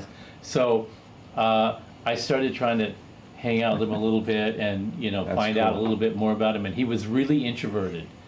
And the teacher would give us these little projects. And one of the things we had to do is we'd take a big piece of paper and we're supposed to draw a boat and a house and a ball. Thank you. And, Thank You want to change it? and a tree. So, okay, everybody in class goes, when they draw a house and a boat and a tree and you know, so everybody draws all these things. Here, Dave. I'll choose you. Okay, so what we Again. have now, these are the Belvedere. Belvedere vodka Dry. martinis, dry, Right, yeah. with the, And I'm on the train. I'm in a good place and I'm headed to good see, place. this You is, say you're not gonna and drink for it somebody that anyway. says this is not a What's that? martini, You say you're not I gonna can drink it totally anyway. understand why they know. would say that, because I it's have a different no universe. breaks. But I it personally has like the gin better. Personally like the gin better, but the gin, because the gin martini is a martini. This is not a martini, but it's got that refreshing sort of. Yeah, it's you clean, can it's see fresh. yourself out in a out on an expanse in the desert somewhere by yourself. You know, I had feel the wind in your I was face. drinking straight vermouth a couple nights ago, And which what is I'd this? never done before, See, and why it would was you do like that? This one has I'm a drinking cologne. Why would you do that? It was good. What's mix- in? mixed I fruit. enjoyed What's in it. it? This is a That's Okay. just, oh, okay. Like I would be interested. This is kind of a high-end. I'm a little sushi place. disappointed. Well, no, like I would be interested. I wish I had it. So you could try it and accidentally tell me inhaled what some you of that. thought. It's I actually definitely- really enjoyed it. It's definitely better with just the hint of the vermouth, not the actually poured. That's the way it always should be done, I think. Yeah, yeah. So Reginald comes in, and he's very Is he, deferential to everybody, Yeah. you know. is he an And introvert? his mother, Kinda- I remember his mother. She was pretty, and but she had this look on her face, like you could tell. I'm in first grade, and I could see this person. I could see in her face. I hope this works. Oh, that's heartbreaking. Oh shit. Oh, that kills me. And the only reason that I had that feeling is because my mom instilled that feeling into me one time when I encountered a developmentally disabled kid, and I didn't understand how to react to him, and my mom explained to me that he had a mental problem and that we had to be patient and understanding and loving to people like that because they have a special challenge in their life and they're not to be belittled or ignored. You Hell have no. to, they deserve some extra empathy. You have Yeah. to try to understand how to do that. Absolutely. So when Reginald came in and I saw the mother's face, I kind of saw the same thing that I experienced, which is why my mom had that little speech with me. And I went, oh, this is this. This thing is in playing out first of- grade. You're processing this. In first grade. I love this, man. This is awesome. This First is cool. or second, maybe latest. I think it was first. It's heavy because here's the thing, Steve. At that age, you didn't have the language to express Had this no stuff that you're idea. talking about right now. But you're relaying these experiences that are Through- super deep. At the time, you couldn't have expressed this verbally. Through No. hindsight. Yeah. Right? But you've got all this detailed information. And now I don't that know you why it's process. still in there. I wonder about that all the time. Anyway, so he comes Why is it in still there? and he's very emotional and he's very sensitive, and every time the teacher sort of cracks down on him a little bit, he's a little tears. Oh my he doesn't God. break down bawling. He just puts his head down and you see tears and he's thinking, okay, I didn't do it right. I need to fix this. You could tell he's like struggling, and then See, I'd wanna and be then Reginald's best friend. once he got so stressed out that he threw up, and then the janitor came in, and this was the first time I ever seen this happen. Janitor comes in with a bucket and he pours sawdust on the pile of vomit, and then swept it up, and it was all gone. Yeah. And I thought that was a fucking miracle. Really? Yeah. Wow, you just, what is that magic stuff that you poured on that made Sawdust. Sawdust. Like, I'm like, whoa, I'm having all these sort of range of like, I learned something that was amazing, and poor Reginald, why did he throw up? So this, he took his assignment like we all did. He made a tree and a house and a boat, and everybody else put them from left to right on the page. He put them on top of each other. A house, a boat, a tree, and Which is fucking fine. and the sun, Yeah. a circle and a triangle. And I'm like, oh, that's interesting. You stacked them all on top of each other. Yeah. The teacher comes up and she's Oh. like up and down the aisles, and she sees Reginald's paper and she snatches it off of his desk, walks to the front of the class, holds it up, and you go, you see this, class? You crappy. This insensitive is piece of wrong. shit. Well, what Fuck is you. Reginald? What are you thinking? But Oh, this look is- at this what is, everybody else did, and look at what you did. And I'm like going, what's wrong with what he did? He just like stacked them up this way, and everybody else did it this way. What's wrong with that? And she belittled him in front of everybody. And then after about a week, we come into class, and Mel Page. Reginald's mother is in the back of the class, and the teacher announces that Reginald's going to be leaving class, and the mother is there to take him away, but she brought him to school to say goodbye to all of his friends. Oh and the my expression God. on her face again was, I'm trying. I'm really trying. Oh, this poor woman. And that, from that point on, I thought I didn't know the word fuck. I didn't know the word I hate you. I didn't know the word you should just like be buried in your own vomit because you saw. I didn't have any of that vocabulary. All I knew was this was horribly, horribly wrong. Well, this is And I don't think I ever got over that. To this day, I still think That's when you learn, actually, oh wow, people who are in positions of power can actually be incrementally less capable than the people that they have power over. yeah, absolutely. Right? well. There's a whole thing on this That cheese is incredible. when they teach Is that the when they teach art in school, and excuse me, could you say that again? Teach. when they used to teach art in school, teach art. is that Thank better? you. What the hell is that? Teach art. Right. Okay. That's the point I'm about to make. So it's the same thing. So he put all his together, pictures. Dave. He put all his pictures in up and down, right? So what's wrong with that? Yeah. So you can't teach art. If you want to draw, You could teach technique. well, if you want, yes, you can teach technique. If you want to draw, if you're a child and you want to make And I the am. grass be the sky, and where the grass normally goes is the sky, and it's all upside down and backwards. There's nothing wrong with that. Grass That is goes in the sky if you wanted to. That is being creative, and unfortunately, Beyond being creative, that is a matter of interpretation. exactly, and it's creativity, or however how do you want to see this picture? Right. Right. And often that is beaten out of the child. Right. You can't do that. You have to do the grass down here and the sky up here, and the trees got to look like this. Right. No, it doesn't. Yeah, you get your life force beaten out of you by people like Yeah, and this is it's a big deal, big thing. Yeah. I don't believe the same thing goes. We can tie this into some music stuff. that. Let's. Do you really want to do that, Dave? Sure. Do you want to? Do you have a song? So for that? no. Yes, you No. do. You're being No, modest. I don't actually. I don't. I'm out of songs. Dude, play a D chord. Like 4 times in a row. That'll be the song. So this is the thing about. So I've been building guitar rigs for people since since For fucking 1990 ever. or something. Since people right? have been having guitar rigs built for them. Right. That's And- what it is. Well, no, there's some people. Yeah, a little bit. Anyway, Guys, close enough. you two- Forever. So You guys are fucking legends, man. So there's some people out there that do rigs today that maybe you bring your stuff in and it's like, and you go, I kind of want to do this, and I want to do it kind of in this order, and I want it this way. Well, you can't do that. It's like the arts teacher. You can't do it that way. You got to do it this way. That's not the right way to do it. That's not going to be good. That's going to sound like shit.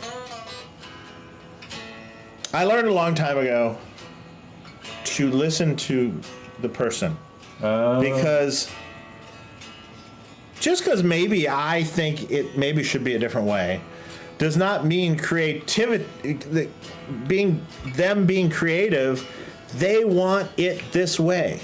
They want their delay feeding into their fuzz pedal Right. because it creates a sound that they like. That's what they want. And that's how they hear it. how is that wrong? You can't. It's like the art thing. There's not. What's up, Simon? That's a sound that they've created.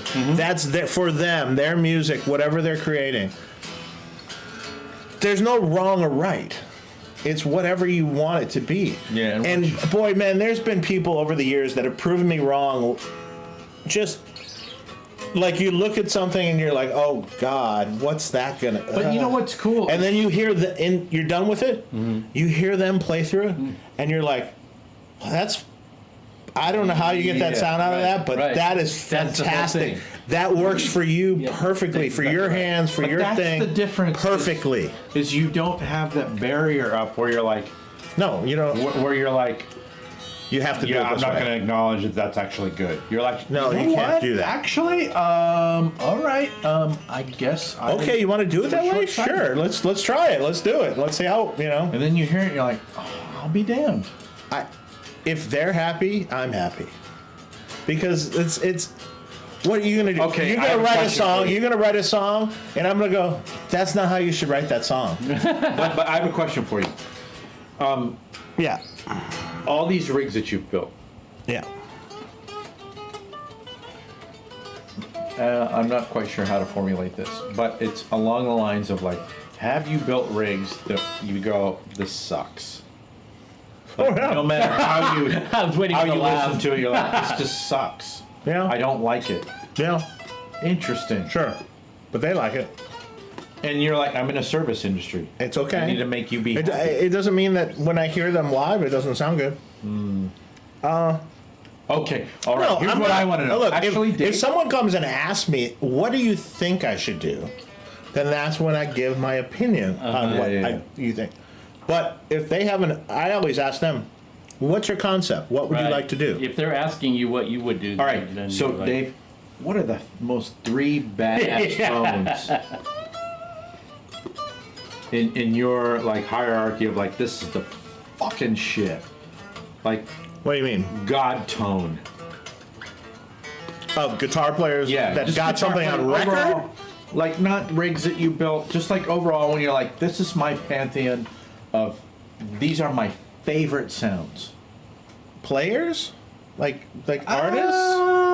Okay, Stuff that's artists been and recorded? players.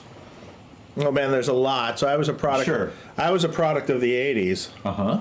So Which is a golden era. golden era of guitar playing Yeah. for really great And this is guitar all players. subjective. This is not about judging your choices. I just want to know where Like, you're here's some coming players. Here's some players that I love. Yeah. That's what I want to hear. I love Pete Townsend. Uh-huh.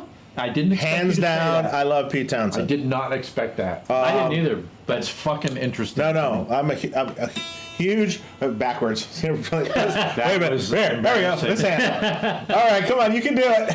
That was a high five. Really? There's a direction? Oh, okay. I didn't know that. So, well, I was trying to do it with this hand, and you're doing it with the other. I don't know. Anyway, So what era Pete Townsend? Like when you're like, this is the shit. This is the Pete. all of it. All of it. I think Pete Townsend was a brilliant songwriter, Absolutely. a brilliant singer, brilliant rhythm player. Uh-huh. What all I that. loved about him was, He's the shit. all right, so you know how in Led Zeppelin you had John Bonham, right? Mm-hmm. And John Bonham never played the same beat the same way in different, every bar was slightly different with different accents. And that's what made John Bonham great. Because it's not like, hey, that verse is the same as that verse, and that chorus is the same as that chorus. takes Never. that like 10 times away. Yeah. Well, that's true. But I also feel Pete Townsend's guitar playing was very similar to John Bonham's drumming. Not only that, Because you had the bass, you had John Entwistle, and you had Keith Moon, Right. and you had this bass, and it literally sounds most of the time to me like he's got a rough idea what the song is, but he just is jamming It's so this funny live. that you're saying that about Pete. He's just because jamming Keith this Moon is live, that. and it morphs into what it becomes. but he's a big part of the foundation of that. Yeah, but the accents and everything that he does, the little. But you read an interview with him where he says that after Moon was gone, he all of a sudden had to start learning how to really be a guitar player because his job was easier before because Moon was doing all the stuff. Yeah, and he all was he had to playing do lead was drums. Correct. He had to be the foundation. Yeah. And then when Moon was gone and they got another drummer, now he was being seen as the guy that actually that. has to take the guitar role. Sure. See, that's funny that He you had said to because grow I always into saw that. Pete as 30 more of years like, after they were like, Pete was the bass player and the drummer in that fucking band. Like he had to be the guy that stayed home yeah. because Pete because Well, he's the Pete- songwriter. Keith Moon he's was the not visionary staying of at the home. music. And by the way, I'm just throwing out there because I'm drunk. Is my daughter, her best friend in middle school for a while was Keith Moon's granddaughter. Oh, yeah. Yeah, it's pretty cool. Well, it's cool that he, So I knew the he family. actually managed to get far enough to. So have his let's hand go. up. Let's go past Pete Townsend. I'm a huge Pete Townsend fan. I always have been since I was a kid. Absolutely. Yeah. That's, My first concert was the Who, wait, what year? 1981. Oh my God. Eminence Front Tour. Which is a great. So, which was actually a great record. Yeah. I mean, you actually say all those early records were fantastic, which they were. They were. But actually, the Eminence Front record is a really good record. It is a really good great record. I think it's a really great. groove, and Yeah. it's great music. That was the last thing that I like. Or It's Hard, I think it's called. The I record. can't believe that that's the first thing that came out of your mouth. Like, yeah, I'm gonna name check Pete Townsend first. Then if you're going, and this is not in order necessarily either. Sure. Music doesn't work that I'm way a anyway. big Jimmy Page fan. Cool. Of course. I have to have Jimmy Page. I am not an Eric Clapton fan. I'm not either. I'm not really into Clapton. Is that telling you is what, that I'm a not new either. development, or is that No, I've never been in Clapton. interesting? Page. I'm a Clapton fan either. Yeah, As in I'm not a Page fan either. I mean, I Really? Love, yeah, I'm not. God, I love Page. But, See, but I will say I'm something not a about cl- Jimmy Page that I heard recently that like it smacked me up the side of the face, and I went, I'm gonna think about him differently. And I need to go back and listen to the catalog. And I wish I remember who said this, but they were like, Jimmy Page was a punk rocker. Yeah. Because I would think Little like bit. I always thought like where I was coming from musically was like, okay, I'm gonna get philosophical. Let me see if I can do this quickly. Well, it was a master doing things differently than everybody else. Well, so man, I don't want to go too deep into this. So I always listen to Jimmy, and I love the band, of course. Who doesn't love Led Zeppelin, right? But I'm like, I was listening to like technically adept guitar players, super into them, and I'm like, Jimmy Page is sloppy as fuck. Nah, but But here's the that's thing. the magic. Okay, but what I heard just recently was somebody said, listen to Jimmy Page from a punk rock lens, and listen to him like as a guy who's like, I don't fucking care how clean I am. All attitude all the time. I'm just gonna. And he always looked cooler than shit all the time. Okay, I agree with you. He always like Now that I'm- Madison Square Garden Yeah, shit yeah. on the ocean. Now I'm not a Clapton fan. Yeah, I'm not. As far as I'm not. Eric Clapton, are you a Clapton fan? No, I am a Cream fan. Okay, that's the best there. I'll Now- say I like Cream. Now, what you I gotta liked about like Cream was primarily the interaction between Jack Bruce and Ginger Baker. Yeah. Now I started as a drummer, so Right. of course. However, there was one thing that Clapton did that made me want to understand how he did that, and it wasn't that Clapton was God, blah blah blah blah. Yeah. His tone was cool, Yeah. and all that. But the thing about Clapton that I wanted to learn was this specific, delicate, really unusual and expressive way that he pulled off of a string. Oh yeah, I And can that hear was that. the I thing can hear that I focused on, and because that was his unique sort of trait and characteristic. I would never demean anyone who loved Clapton for a second. But- like you love him, it just doesn't appeal to me. I love that. I Yeah. love that element of Yeah. of the music that they created together. But Mm-hmm. he had this thing of the way he pulled off This half, like quarter bendy thing before he pulled off.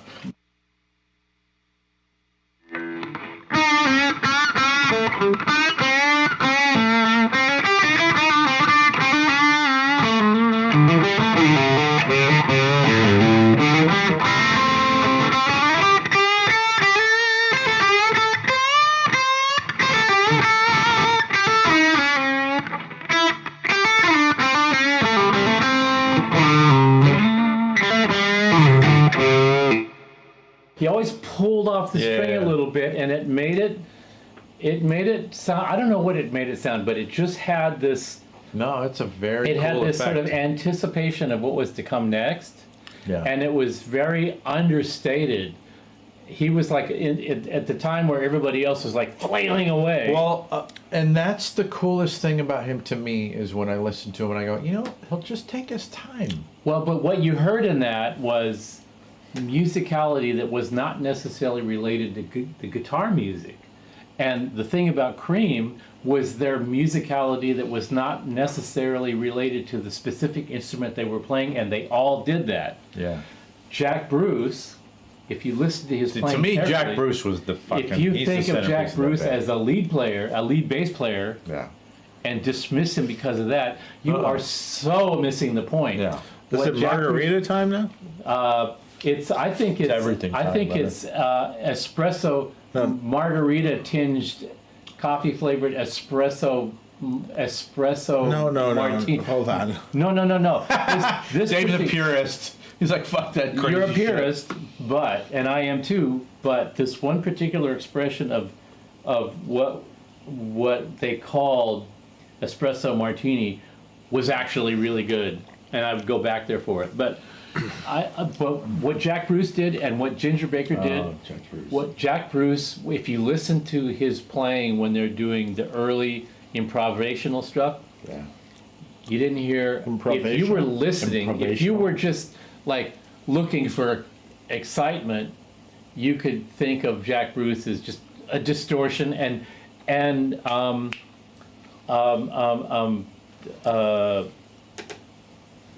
Well, everybody was playing lead. well, the Lead bass, lead drums, lead guitar. Vanilla Fudge bass player, Tim Bogert. Tim Bogert, Yeah. and Felix Popularity also got this wrong. Motherfucker. Just go overboard with the distortion. That's where it's at. No. Oh. He just Bruce happened to be distorted If they only knew. because that's what he had to work with at the time. Yeah, but he was pushing the envelope too. When he was playing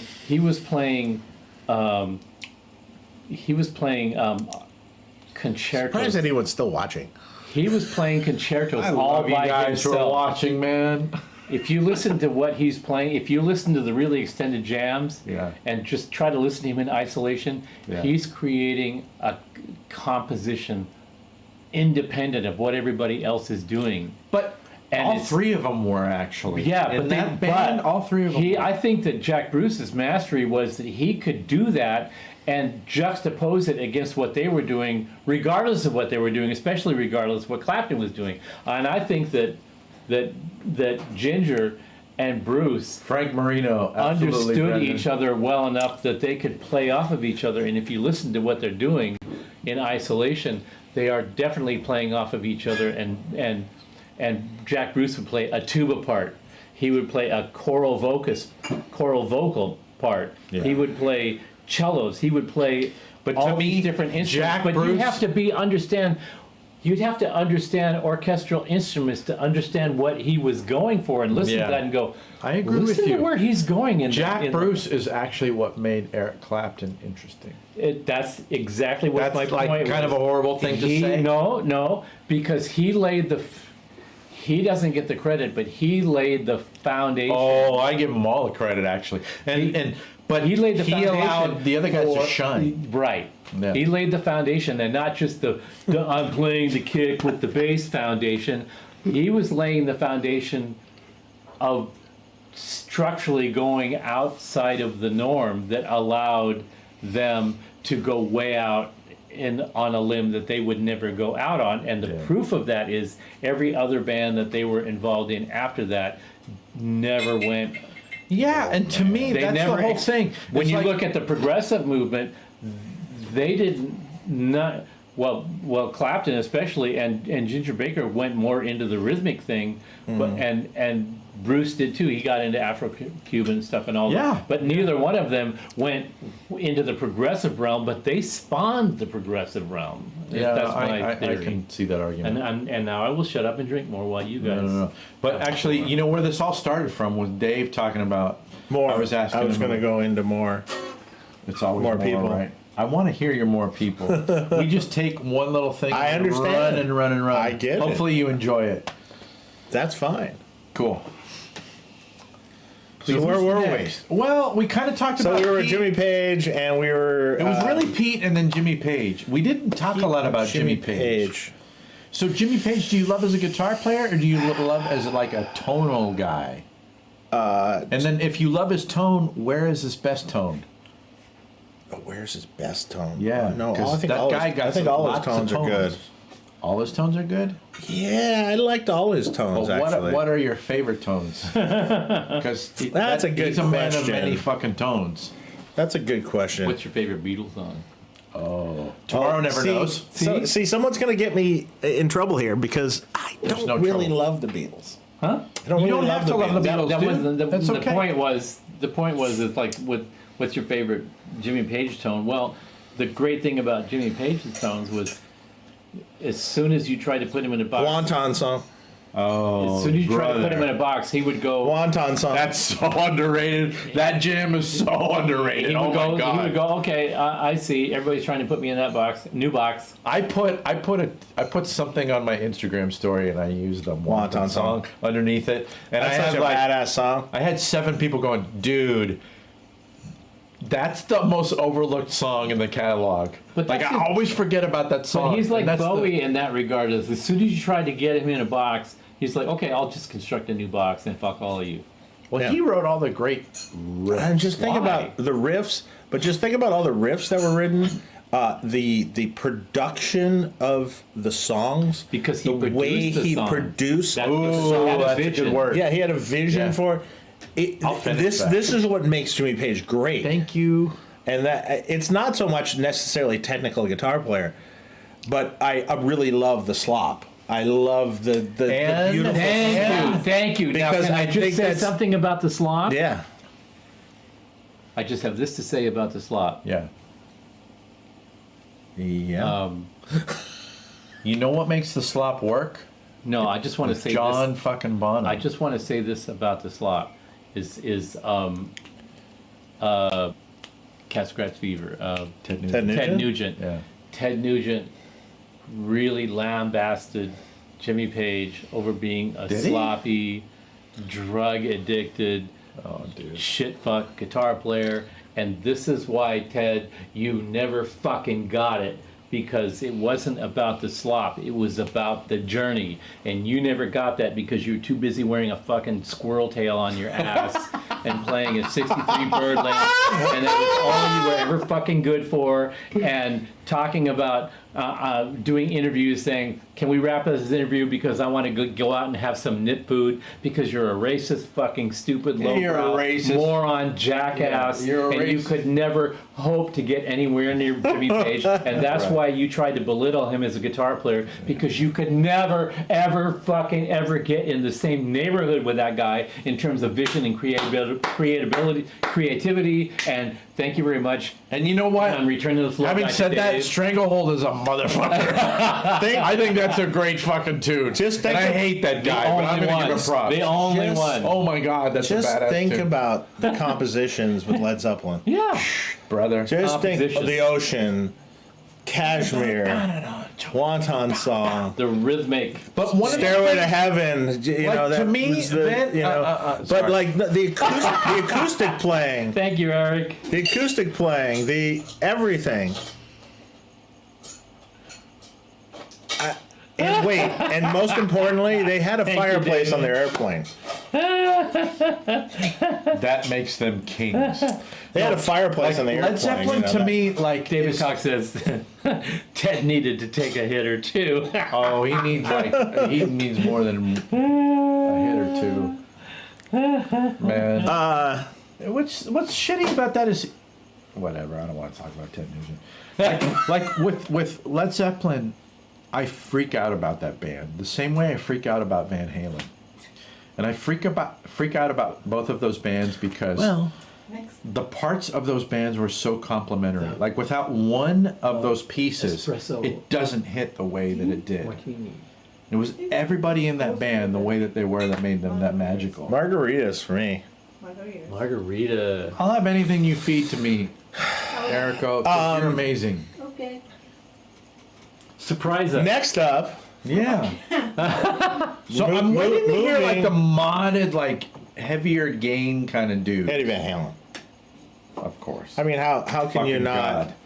God. I mean, right? But you said modded heavy game. Blah, Yeah, it blah, wasn't blah. modded. Well, but he inspired all of the modded stuff because he took the stock Marshall sound and made it sound like This That was is bigger. The beauty than of that anything. was he made it sound like I need more. he made it sound like I need Even though he more. didn't have and more. everybody, he wasn't using more, Right, but exactly. he made everybody believe they were, to the point where when I was working Everybody in was Valley, grasping I'm for it. getting obliterated by guys going, I want that mod that he has. Exactly. It's not modded. Exactly. No, you're lying to me. It's not modded. No, it's not modded. Eddie He's Van Halen cranking it. is- No, that's not possible. Blah, he's blah. one You ever of the heard of few Ted gods. Templeman? Did you understand how recording studios work? Do you understand anything about guitar playing? No, I I don't know want that. everything there is to know about this. I know you do. No, you're the god with this shit. I know. So, Dave, Unfortunately, I know what is everything, your and you favorite- know the rest. Yeah, but you guys, this is crazy that I get to sit with both of you. So, what's your favorite Ed tone? Van Halen 2. Really? Van Halen 2 is the best Ed tone, Are you serious? hands down. I I think agree. I think it's their best record too. Really? Yeah. What's the best song on that record? Oh God. It's not I my mean, favorite. Really? Yeah. I think Van Halen 2's everything. The drums, the bass, the guitar sounds are my favorite. See, Van Halen Dave, won. I will go listen to Van Halen 2. I've listened to it 8,000 times. I will listen to it again because you're saying. Why? What's that. your favorite? Van Halen 1 kills Okay, me. here's why. Here's and fair I'll warning. I can tell you why. I'll tell you why. Van Halen 1. I'll tell you why. Because they went into the studio green and they didn't know shit, and Ted Templeman did all the magic and Ted just is took a their raw shit fucking master. and made it. Yeah. He cleaned it all Ed- up and made it palatable, and then their next time in the studio, like the Beatles, then they started having some chops where they understood You know the what's environment funny, they were though? in. Ed and that's how they complained- could, right? Ed complained to me Uh-huh. that Too many he people did hated the tone of Van Halen 1. that. Yeah, He said that to He you? hated it. I know that. It was too bright. He didn't like it. Is the gainiest Van tone he ever Halen got 2, before he started playing. Van Halen 2 has a more natural tone to it. I agree with that. And okay, now we've gone deep dive down this too. This is the Japanese pressing. That's cool. Is that better than the U.S. pressing? No, really. No, really. Okay. Just different sound. What's the bass? But I can sound tell you like this. on it? Listening to this on vinyl Yeah, is much better than listening to it any other way. it is. And you may not know this about her, but she has all the pressings of all of her favorite records. UK, That's great. Germany, Japan, Erico US, is like- blah, blah, blah, blah. So, Oh, so the same record, but in all the pressings from the different places. And I hear that makes a huge difference It does. sometimes. Like, depending on. So if the band. Crimson Records. One of my clients explained to me that if the band was from Europe, let's say they're from Germany, They're used to hearing the mix a certain way. the pressing, if it was pressed in Germany, it's a better sounding pressing German. because they would because they would send a copy of the master Right. to pressing in the U.S. Instead of using the And then the actual US real radio thing. stations would Is this decide. correct? I mean, my friend of mine is very into vinyl. You know Amir? You know Amir, Yeah. don't you? Yeah. Amir is like super into vinyl, and he was explaining this all to me. Oh yeah, Right. the different pressings make a huge Right. difference. So this- sometimes radically This different. is the, this Wait, is, this okay. is the Hold- original. hold on, guys. This is the I original need to release. stop you. The German release, the UK is important. release, Yeah. and the reissue release. Okay, but this is a whole other topic. Okay, so- There's something that's really hitting home with me. It's slow because of the alcohol. Dave, So did Ed really tell you he hated, Yeah, he hated the Van Halen tone 1. of Van Halen 1? too bright. And I talked to John Shanks. Guys, that's really important. I talked to John Shanks, who was Yeah. involved in the last record Yeah. where he started Which is working a on great- the actually a Look at really this great fun record. stuff. and he made a point to tell me that John really wanted. John wanted, like, pull out the fucking amp. Yeah, Let's and- do it. and- Old- and We're he coming said- over. We're just listening to records, and Yeah. we're And going he- to drink. And he said that just Eddie just like, why I don't play like that anymore. Leave me alone. Ed told you he hated that tone? Yeah. Okay, So This when is, did he this tell is you what we this? do around here. Before the 2012 record? I don't. Sometime in my time with him. Did he tell you when, like, what he liked? Like, what record he liked his tone on? No, he just said he didn't care for the first record. Oh my god. It's the his gainiest Roth era. He also hated the panning. He hated guitar to one side and the reverb. Hated I that. understand that. But I don't know. I mean, but that's why part of would the you sound. why would you say that? Because you're some green kid and you're just learning the process from the beginning, and then once you learn the process, you go, in retrospect, the first one could have been so much better. What's kind of if funny I to knew me what I is knew. that Ted, in a way, But probably not. the way they did those records was actually complimenting the way he wanted to play. Well- Because on the Gene Simmons demos, like they were having him like, okay, play the Gene rhythm Simmons twice. demo. Let's That's double track the shit. So- And let's do it like, and it's like Van Halen 2, to Yeah. me, it sounds like the cabinet is going to rattle across the floor. okay, I need to listen. And it's to going to just, the resonance, you can hear the resonance of the cabinet. Okay. And like the amp sounds like it's about to just Okay. blow up. Thank you very much. right. Now, And that's this the beauty is of that the record. beauty of that sound, which is the beauty of the sound of every motherfucking guitar player that ever comes to you and says, my shit blew up, is followed by, it sounded great just before just it blew before. up. Oh my God, that's all of And our lives, that's right? Why? All of our lives. Because when you're on that verge of it, all of a sudden you're going, holy shit, this sounds amazing, and then Well, I have to say, like, even when I was using my 65 Deluxe reverb on every gig, I would get in these zones where I'd be like, this amp sounds like fucking God. And I'm like, okay, I give it within 2 or 3 weeks, and it's going to take a dive. I don't know why. It's just like, I got in the habit, I used that amp for like 15 years straight. It'd be like, every time it sounds like God, it's going to take a dive. And it would. and you know what? Well, it you know. would, and then what do? You fix it, and then it goes on for another 20 years. And you know what's great Yeah. about tube amps? I love Is that's that what amp. you can do with tube amps. When a tube amp smokes and goes back to its creator, it stays there. It doesn't come back because there's no point in bringing it back. I But need when you to a look at tube my amp- Deluxe, by the way. What? I mean, a need you to solid look at my state amp. Deluxe. Yeah. Yeah. When a solid state amp takes Speaking of this just happened to Pete Thorne. Yeah. So Pete Thorne has Which amp? all the luck in the world, right? So he's doing some gigs with Five for Fighting, which is a band he used to play with years ago. And he's using a a fake amp. He's using a fake amp. a fake amp. He's using a the new one. The new one. The new It's on a floor. It's not in a rack. I don't pay attention to this shit. I don't know. Does he like it? Does he enjoy it? Yes, he gets good. The Neural. Well, he gets good sounds out The of it. 'cause Neural. He's a great player. Yes, he's put his own. He's captured his I've own. heard a lot amps, of people get cool captured his sounds out own of that stuff. thing, man. And anyway, he's using that into a Matrix power amp, right? Okay. Yeah. then you deserve whatever you get.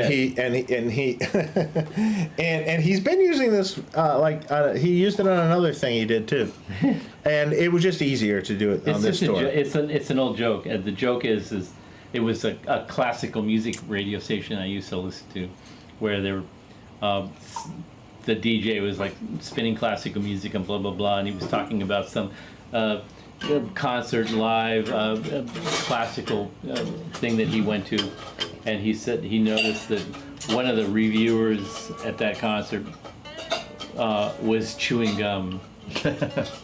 And he took exception to the guy who was writing the article for this review chewing gum, and his comment about the reviewer was, well, the review was invalid because the reviewer was chewing gum, and if you chew gum, then you get whatever you deserve.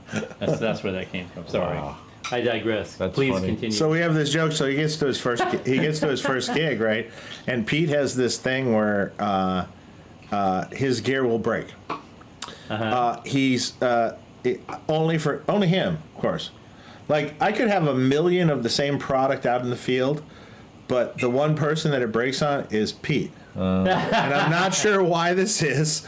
He has the bad luck with this, but he's used his power amp forever, and then all of a sudden, out of the blue, he gets to the gig. He gets 2 notes in through it, and then it just dies. And he's like, "What the hell happened?" In the middle of the gig? At sound check. Oh my God, poor guy. No, but he was going direct to the house anyway, Yeah. so it's not a big deal. But That's right. it breaks. For him, it breaks. For the record, I'm going to shut up and drink for a few minutes so that whoever said that Dave is I trying actually to finish like his that stories. whoever said that. We want Yeah. you to finish your stories. Yeah. We get drunk and sometimes It's we okay. talk over each other. No, we don't. No, wanna no. do that. It's free association, dudes. It It's that's totally the way it is. works here. I've learned that with this stuff, the way it goes, is everyone shouts over each other until someone gets the word in edgewise. I know, This is but, normal. but we don't. This is we don't normal. want to do It's that. out of, it's No, out this of is passion. normal. It's out of passion and love. Totally is. It totally It's is. fine. It's not an issue. I'm still stuck on Van Halen too. I'm interested in. That's by far the best record. Huh. By far. So what else? What is this? Okay, I'm gonna Fair Warning is good. my- Very different. Oh, Fair Warning is great. expose my detachment. What's your favorite song on the second record? Oh, wow. So it's not just me, huh? To me, I No, they're all blending together at this Yeah. point in the evening. Yeah, give me the list and I'll tell you. Okay, somebody tell us what's your favorite V8 song on the second. Spanish Fly. No. Well, Spanish Fly is amazing. Let's see. You got the list, track list? What was the song Dance that the they Night opened Away? up all their No. tours with? See, I love Dance the Night Away. I like it. Oh, I love that I song. love But there at the I very, love very that beginning, song. the guitar riff at the very beginning, Yeah. that I tone love doesn't that get much song. better than Yeah, that. yeah. Oh my God. Bottoms up. Yeah. Bottoms No, up, but I like. there's a song on that record that they opened their tours with for many years. What is it? Beautiful Girls. No, but Beautiful that's Girls a is great fantastic. song. Oh my Again, God, that's the a great riff, song. Dance the Night Away. Yeah. Somebody Get Me a Doctor. Bottoms up. all of them. Somebody Get Me a Doctor, also great. Out of Love But- Again. Light Up the Sky. Spanish Fly. What's that one? Spanish Fly. Light Up the Sky's great. Light Up the Sky. That's the one that they opened up their tours with. They don't lie. What? Dead or Alive? Dead or Alive. On the yeah. second album? They don't lie. Yeah. That's a great. Oh man, God, those songs are so great. I love Roth Van Halen. It just gives me chills. So moving, if we move up Hey, True, why should I fuck chronologically, off? if we move up chronologically from Ed, who's the next guy? Okay, I gotta tell you, What song? Dead or alive. Dead or Alive? although I I don't see that appreciated on him as a guitar player, What? DOA. DOA, Dead or Alive. I used to play that in a band. Oh. All right, let's listen to that. Listen to it real quick. Yep, that's it. That's an old Van Halen song. That's a Clubs Van Halen song. Okay. Do you have the Pasadena Playhouse, the Halloween '78 bootleg? Fuck yeah! That's just some of the best sound ever made by human beings. I'm sorry. Okay, I can see why.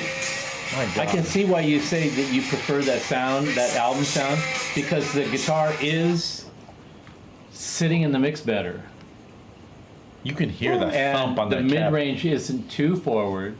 On the first album, the mid range is very forward, but And that's it's what brighter. really.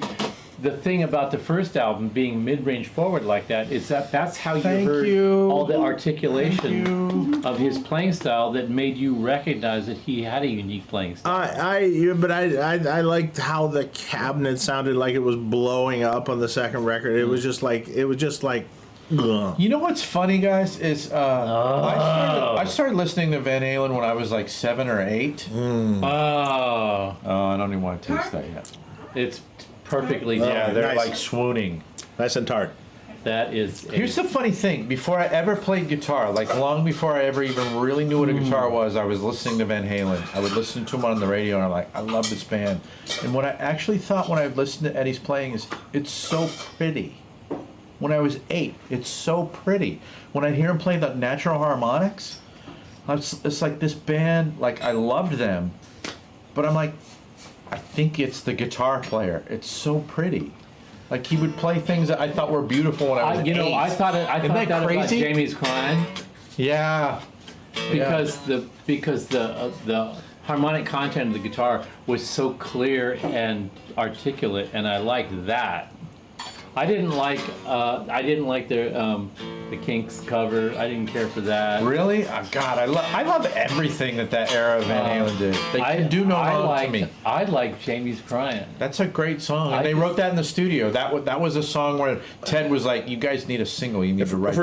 If we're going later in their years, 1984 record. I love that record. It's cleaner.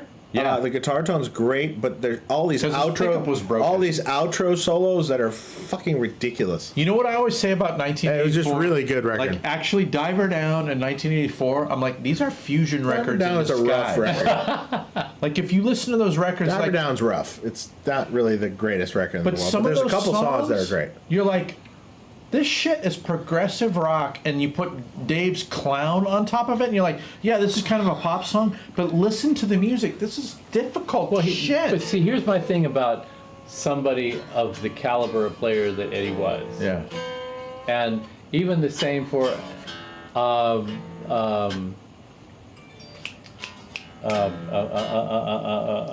Quiet Riot, Randy Rhoads. Randy. That's where I was going. Is by the time you learned about those guys, Jethro Tull's first album was called This Was. And the joke was, by the time you have heard of us and bought our record, we aren't even, the band that you're hearing on this record doesn't even exist anymore. That's actually really We're cool. long gone. And so the next time you heard Jethro Tull, you were like, I thought I was going to buy the next record of what that was. And they're like, bye-bye. We're like way out here. I think that's really cool. And I think the thing about the caliber of those players like that, and like Jeff Beck, same thing. Yeah. Why is Jeff Beck this huge star of the Jeff Beck group with Rod Stewart and all this? Why is he no longer with? Why are he and Rod Stewart no longer together? And you look into it, and it's like he's not showing up to gigs. He's not even bothering to show up to gigs. He's just like not even checking in. Why is he doing that? Jeff could not do anything that resembled convention. Because He's He's playing with his cars. Because guys of that caliber, if Eddie was anything like Jeff Beck, he never would have made it to the second Eddie Van Halen record. Well, His name was on it. That's what really married him to that. But Jeff Beck was the same thing. Jeff Beck group. Why did he totally just distance himself from that? Because guys like that are moving way faster. And Ed was moving, but the thing that allowed Ed to be huge was actually Roth. Like those two guys, even though they could not get along. Oh, why didn't they get along? Marriage made was in heaven. one? Yeah, it may be so. Well, but one guy is holding marriage the made other in guy heaven. back, and the other guy is pushing the other guy forward. Yeah, which is which? Chicken or the egg. That's the question. Yeah. But I just, oh my God. It's not there's just Van Halen. Some of the stuff I saw over the time leads me to believe that part of what you know is Van Halen is the early days of Van Halen with the first, how many records? 5, 6? What it was? 5. With Roth. Yeah. The reason those records were those records is because of Roth. Absolutely. Mm-hmm. And I don't believe, I totally believe But Roth was a guiding light. I agree with that too. Yeah. But Roth was the guiding light of the band. He also had He a was. not only that, They but he was needed also, each other. He also had a broader musical Ed would have been vocabulary. a guy on the level of like Alan Holdsworth without Roth. He would have been like, oh yeah, this guy on the periphery who's fucking brilliant, but Because you see when that transition happened to Sammy Hagar, those songs weren't anything at all Right. like early Van Halen. Right. Not even in the slightest bit. No. They're totally different band. Formulaic, Totally different band. Right. And I don't believe. playing to the room. And I think Sammy's a very good singer. Absolutely. There's actually And- nothing and, wrong like, with that music. There's nothing wrong with that music. No. But it's a different It's band. really well But done. it's not And- pushing any boundaries. It's not pushing it. It's kind of lazy, actually, to be honest. Yeah. But it was thought- well done. But look at done. look at David Lee Roth. Look at how he exposes his influences. They went together, man. Oh my but god. Roth's musical vocabulary. Roth is was so not a much rocker broader. even. Roth was like, I'm listening to James the Brown, Beach Boys Al stuff, Jolson, the- Beach Boys, the- show tunes. the- I'm then eventually went the crazy. Italian, the East. I ain't got nobody. Yeah. Who was the guy that created that? It'll come to me in a sec. But he had a huge and amazing musical vocabulary, and he that was just not hard rock. and he was just crazy enough to try to blend it into what they were doing at the time, which was Right. amazingly great. Right. Like so- if you look at the hard rock bands somebody that help came me up with when this, Van please? Halen came up with, like Have me my phone for a second, would you, please? Yeah, somebody help me with this. what are you looking for? Because my brain is going flat. No. I ain't got nobody. Louis Prima. Thank you. Oh, I'm just a gigolo. Yeah. Yeah, Louis Prima.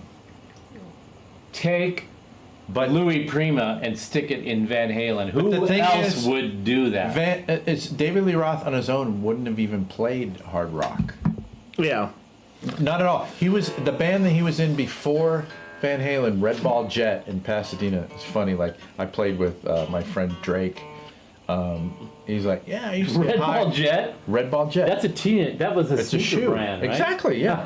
Red Ball Jet. My buddy Drake, who I played with a bunch, Drake, he's a keyboard player. He's like, yeah, I used to get high with Roth behind Used to get- the stand, the PCC. He was in Red Ball Jet, I think after Roth left. Anyway, like they were not a hard rock band.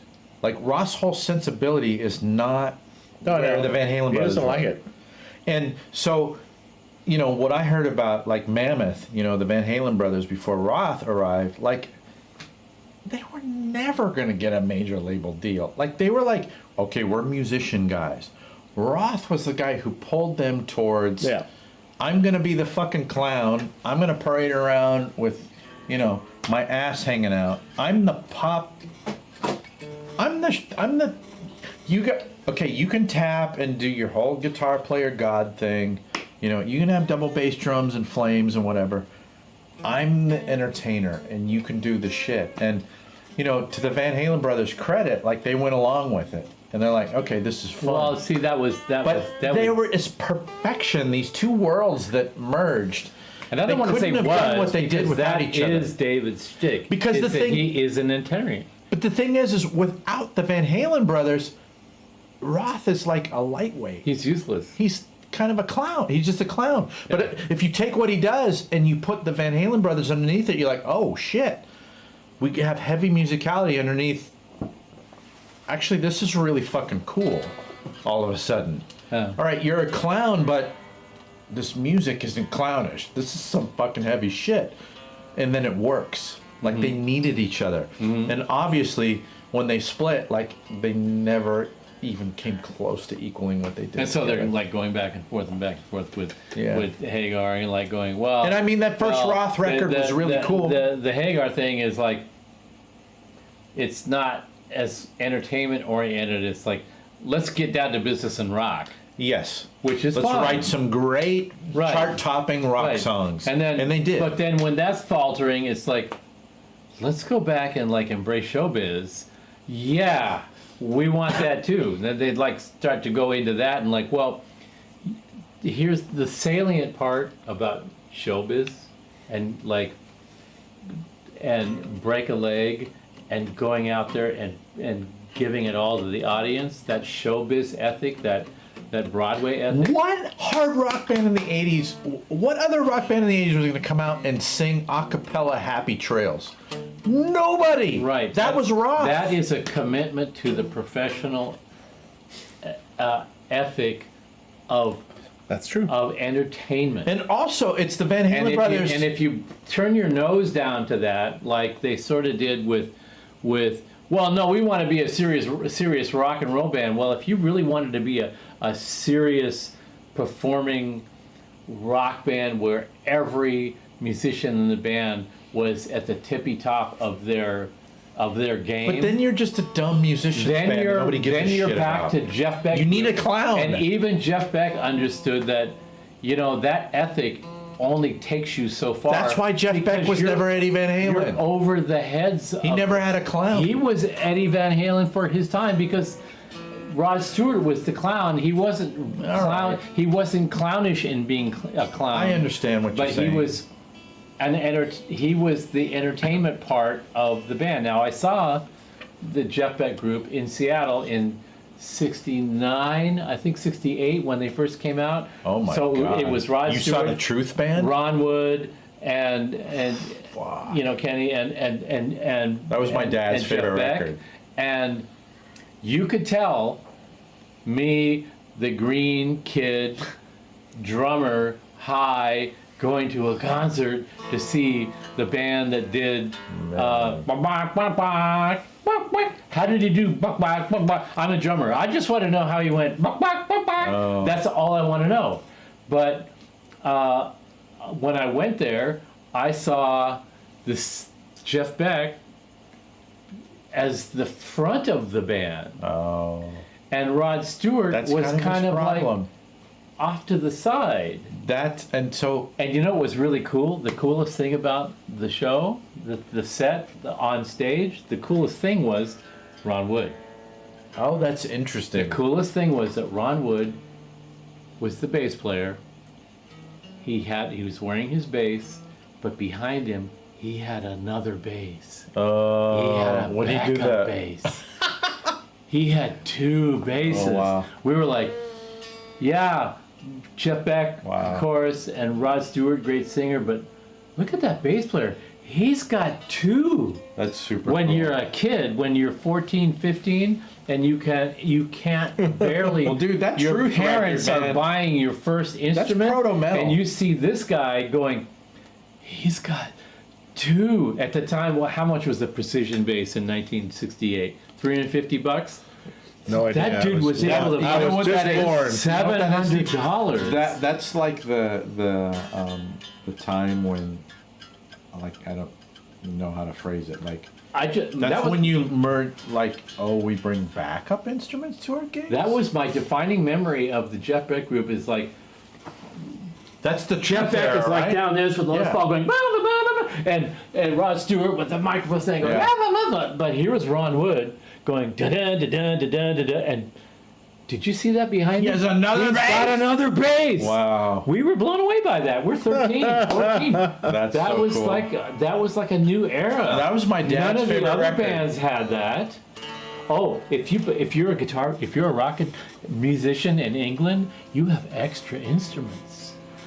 Well, I mean, This is my thing about that's when I the dawn very of first Rockstar time- Access. The very first time I opened up a Marshall cabinet and a high-watt cabinet and smelled the inside, if you go to England that's a good and open up a 412 cab, it's going to smell like that. If you open up a Fender cab, it's not going to smell like that. but it's we all just know what not. that means, and it's beautiful. It's just I not. really understand what you're saying. You understand Oh, it's a great it. smell. He understands it. Yeah. It's a thing. It's a good smell. It's Oh, a drug. so good. It's a good smell. It's a You good know, smell. I had my super reverb on in that my you guys apartment can't recently. experience that because we experienced that when it was brand new. No, it's And still there though. It's actually still there. But it's I have my 68 this is like reverb the in new my laptop apartment tube right thing. now. It's there. a percentage of it. I mean, You can't Now I'm just being. you can't smell the virtual cabinet on the screen. No. See, now But, I'm like, just being subversive. I've had my, and the thing is, you have to kind of leave to come back. Like, I had my Super Reverb on, my 68 Right. Super Reverb.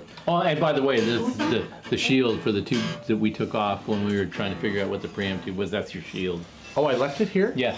Oh, what a dipshit. I remember taking it off, and I was like, Isn't that interesting that you don't remember putting it back on? well, I remember when I took it off, I went, I'm kind of drunk. I should try and remember this when I take the sample. I found it when I was This is not cleaning- shocking. Yeah. I found it when I was cleaning up the studio today Man. for the show. I love hearing you talk about that era of Jeff Beck, though.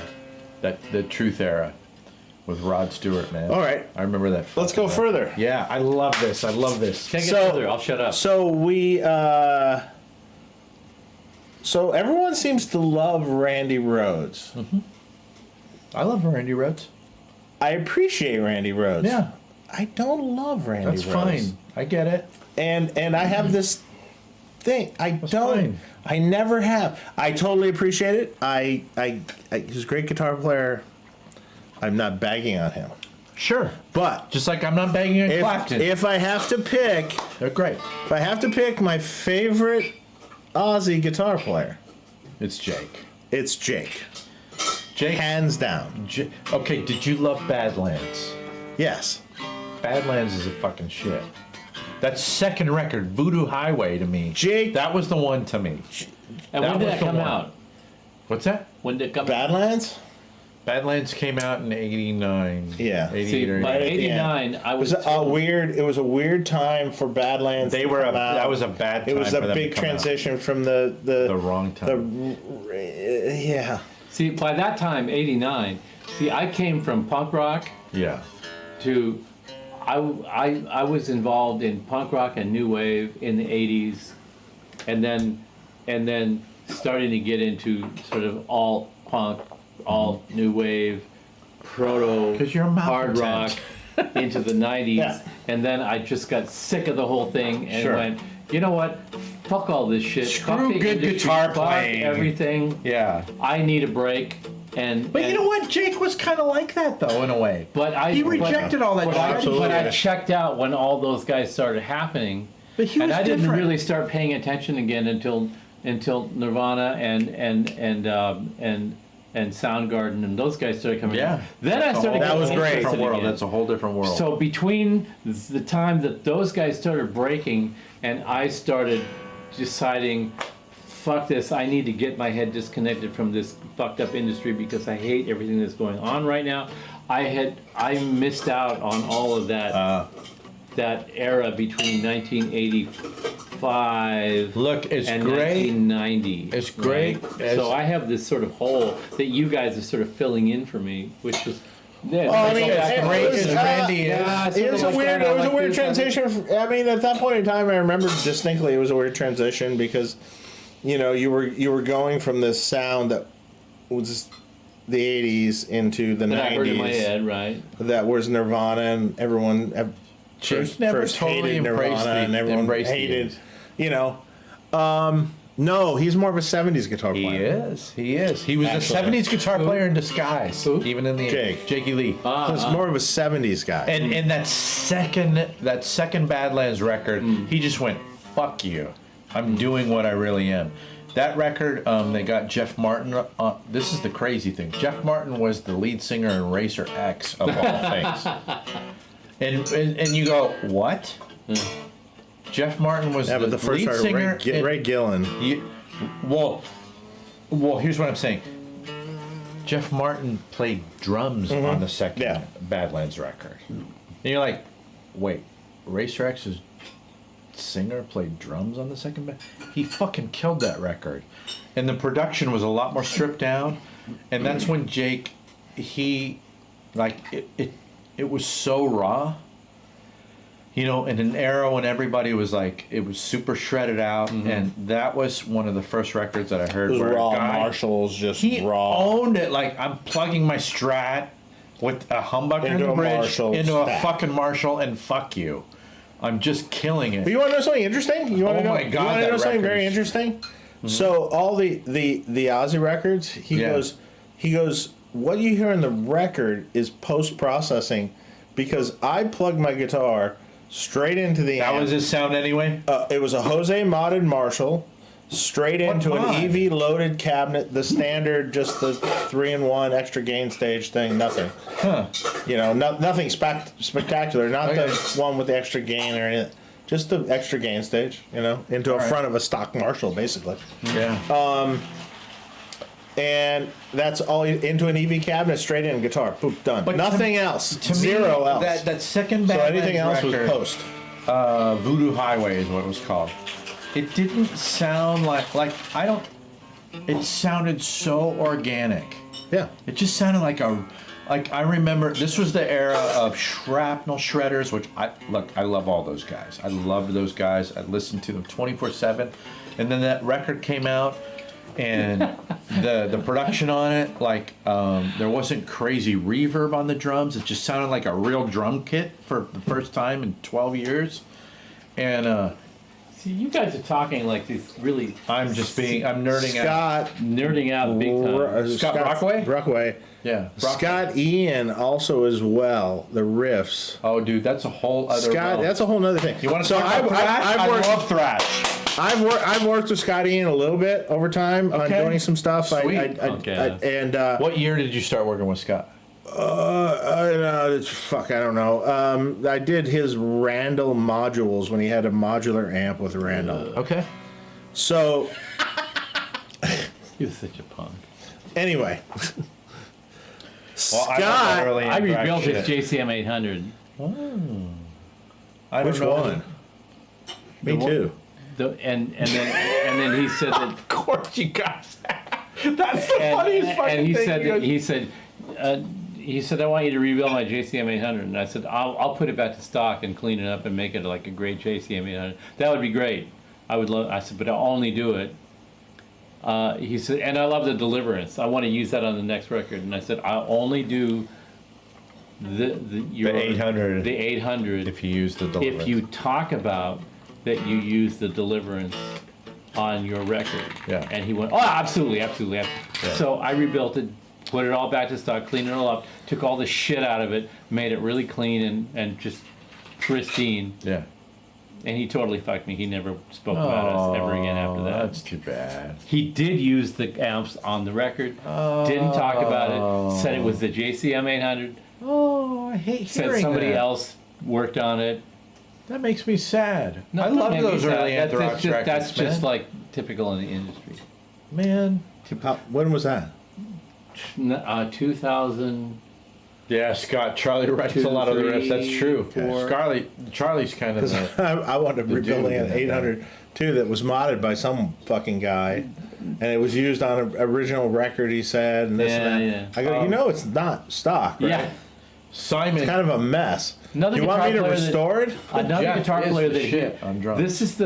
there's a thing. But anyway, about Scott. Okay. Sorry. Let me just Yeah, finish put that it. in real Actually, quick. Dave, at any point, butt in over us and tell Yeah, your I story. just did. Yeah. You need Do it. So Dave's got the floor. he, when you saw him play in a fucking room, Yeah. and he's playing his thing that Rhythmic he thing. does, that rhythmic thrashing, Kill. you're just sitting there going, Kill. Yeah, you really are. it's like you're going, holy fuck. When was the first How time do you you saw Anthrax? do that? I wasn't an Anthrax fan at all. I saw Anthrax for the first But time. Scott in a room with an amp, Yeah. sitting there playing his thrash He riffs. can play an E power Dude, chord it's and you die. it's like downstroke central, you know, just Yeah. like No. I can't do it. Dude, But it's like crazy. Scott, I saw him at McNichols Arena in Denver. He comes out and he goes,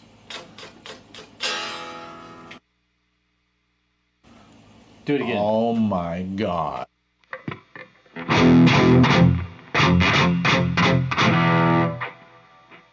Like before the band started playing.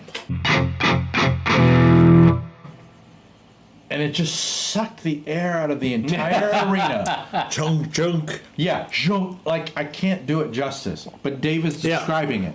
You know what I'm talking And just about. watching him do what he does well, it was a pleasure. Yes. And well, okay, he fucked you, but But so, are you counting Scott as on? No, I'm not. I'm not. Well, yes, in that genre. I mean, the problem with like trying to do this list is there's a lot of fringe things that Yeah. you know you. Well, you brought up Scott. I'm like, oh yeah, there's. You know, I thrash. brought up Scott. That's a whole world. That's a whole nother world. That's Which a I whole nother love. world. So I love I'm not thrash. gonna. So again, growing up, so the guitar greats growing up, for me, were like, you know, obviously the older greats that I mentioned, Eddie Van Halen, of course, who was maybe the, you know, the most influential guitar players that ever lived, were in reality were probably Jimi Hendrix and To me, it's Eddie Van Halen, That's it. You're done. because they changed Brother, the world of that's it. they changed the world of guitar That's it. Hendrix and Van Halen. in such a crazy way. 1000%. I love Hendrix. I'm not like the most massive fan, but I am a diehard. you And know, I'm an EVH diehard too. other 80s guys, of course, you know, you had your George Lynch's in his heyday and playing, 'Cause I've never met him. It was great. Yeah, but I love George, actually. George. Lynch has Oh been- my God. George has been coming around lately. I love George. You know what's great He's one about of the him? He's got the best motherfuckers fucking ever. sense of humor. He is so. What? Okay, George Lynch story. Yeah. Contemporary, recent, weeks ago, George Lynch story. Oh God. What do we got going on here? Well, we're being given a message. Oh, That is late. Because we're It's 4 late. hours in. We're almost 4 hours in. All right, we got 5 more minutes then. All right, all right. I could go 4 more hours. Yeah, okay. Here's my Lynch story. Because Thank you, Nico-chan. Lynch is using an LX2 power amp now. Yeah, I know. He's Put it in got his rack. rack. Thank you. Describe the rack. Well, now there's nothing in it practically. Right. It used to be two. It No, used no, to be what it is now. What it is now is a DD500 delay pedal I love that. into the power amp Right. and a line out on the panel, a And, line out jack it's on the in panel. this, in its, Yeah. it's in this case. But what thing. head is It was two SDE 3000s, What head but is he they using? broke. It's They just too broke. much, you know. That's the salient point. Okay, so now it's in this one of those cases Yeah, where you open up the case and you pull out this The rack. 4-space thing. yeah. So, Lynch, Well, wait. What head is he using? And then is he I don't even attenuating? Well, he uses no. He either uses like a 50-watt plexi style amp, yeah. cranked, small, little tiny pedal board. It's real tiny, like Yeah. just Real a few basic. things. Phase Is he 90. attenuating the head? No, No. no. 50-watt plexi head on 10, cranked. and then- Into a dry cab, and then a line out into the And the delay. DD500. So he basically does a wet dry right Yeah, now. okay, Like just wet dry. Okay. And then So, the wet he's using the LX2. yeah, LX2 into a couple of cabs or something. Yeah, one actually. And then Oh, what okay. speakers does he like now? Well, a lot of times he's renting things. So All Or right. whatever they have. All right, that makes Right. sense. And he's got that big vehicle that he's oh got. yeah. The urban assault vehicle. We call it. It's got like Yeah. it's It's cool. this guy is ready for Armageddon. I'm telling you. He's got You can go camp in that fucking thing. and it's be got good. solar panels on it. Yeah. It's got And he goes like on trips and yeah, yeah. So he drives into It's an a outdoorsy parking kinda lot guy. with this big thing with solar panels and AR-15s controlled by. I'm just exaggerating, but he's got this whole survival vehicle But when you think about that his he history drives with around gear, in regular traffic. yeah. Do you Right. think he would like that? Totally makes sense that his choice in vehicles would be similarly that well researched and nichey. Well, he's a very outdoorsy guy. totally. Yeah. So he's like I mean, he- him and his wife hike. God, I She's love like a this. yoga Whenever he comes instructor. into the shop, he looks like he spent about 3 weeks under the sun at 8, like without any SPL, whatever. Oh, hell yeah. He just looks like Cooked. he cooked. What was that? He What was said, that comedian? Geraldo. Greg Giraldo. when he did the roast of the rap dude with the clock. Flavor Flav. Flavor Flav did the Flavor Yeah. Flav. It's called Flavor Flav. He says, "You look like you took a vacation. You look like Idi Amin took a vacation on the sun." That was kind of like describing George. Like he looks like he's been under the UV rays way too long. Oh, I'm glad George. But he did just this. shows up. He calls and leaves a message, but if you don't call him back, it doesn't matter because he just shows up anyway. So he drives up and he brings in the LX2 and he goes, "It doesn't work. And I got a gig today, and I have an hour drive to the gig, and I have exactly an hour to get there. So you have 5 minutes to fix the amp." And I go, "Okay, let's see what's going on with it." He opens up this SPK case or a Gator case or something, and pulls out this 4-space rack, and the only thing that's in there is a power strip and the LX2. And I go, "Okay, so we'll just take the LX2 out of the rack and check it out." So I start to take it out, and I Bent as notice hell. that when you turn, the rack is just a frame of a rack, right? It's not like an enclosed box. Okay. It's just top, bottom, sides, front to back. Yeah, it's because it's in a foam line case. It's in a that foam line travels on. case, so it doesn't have any structure other than the frame. Okay. So as soon as he pulls it out and turns it sideways, you can see that the power amp that's mounted in a rack should be mounted like this is like this. Yeah, I figured. And I go, "George, why is it at a 45-degree angle?" Oh And he's my like, God. "Oh yeah, that's not right, is it?" And I go, No, George, that's not right. That should be like this. So the question is, why is it like this? And he goes, "Oh, I don't know. Something must have happened to it. Yeah, something must have happened to it." And I said, "Okay, here's what we need to do. We need to find out why it stopped working. Probably because it got dropped upside down, and that's why it's at an angle.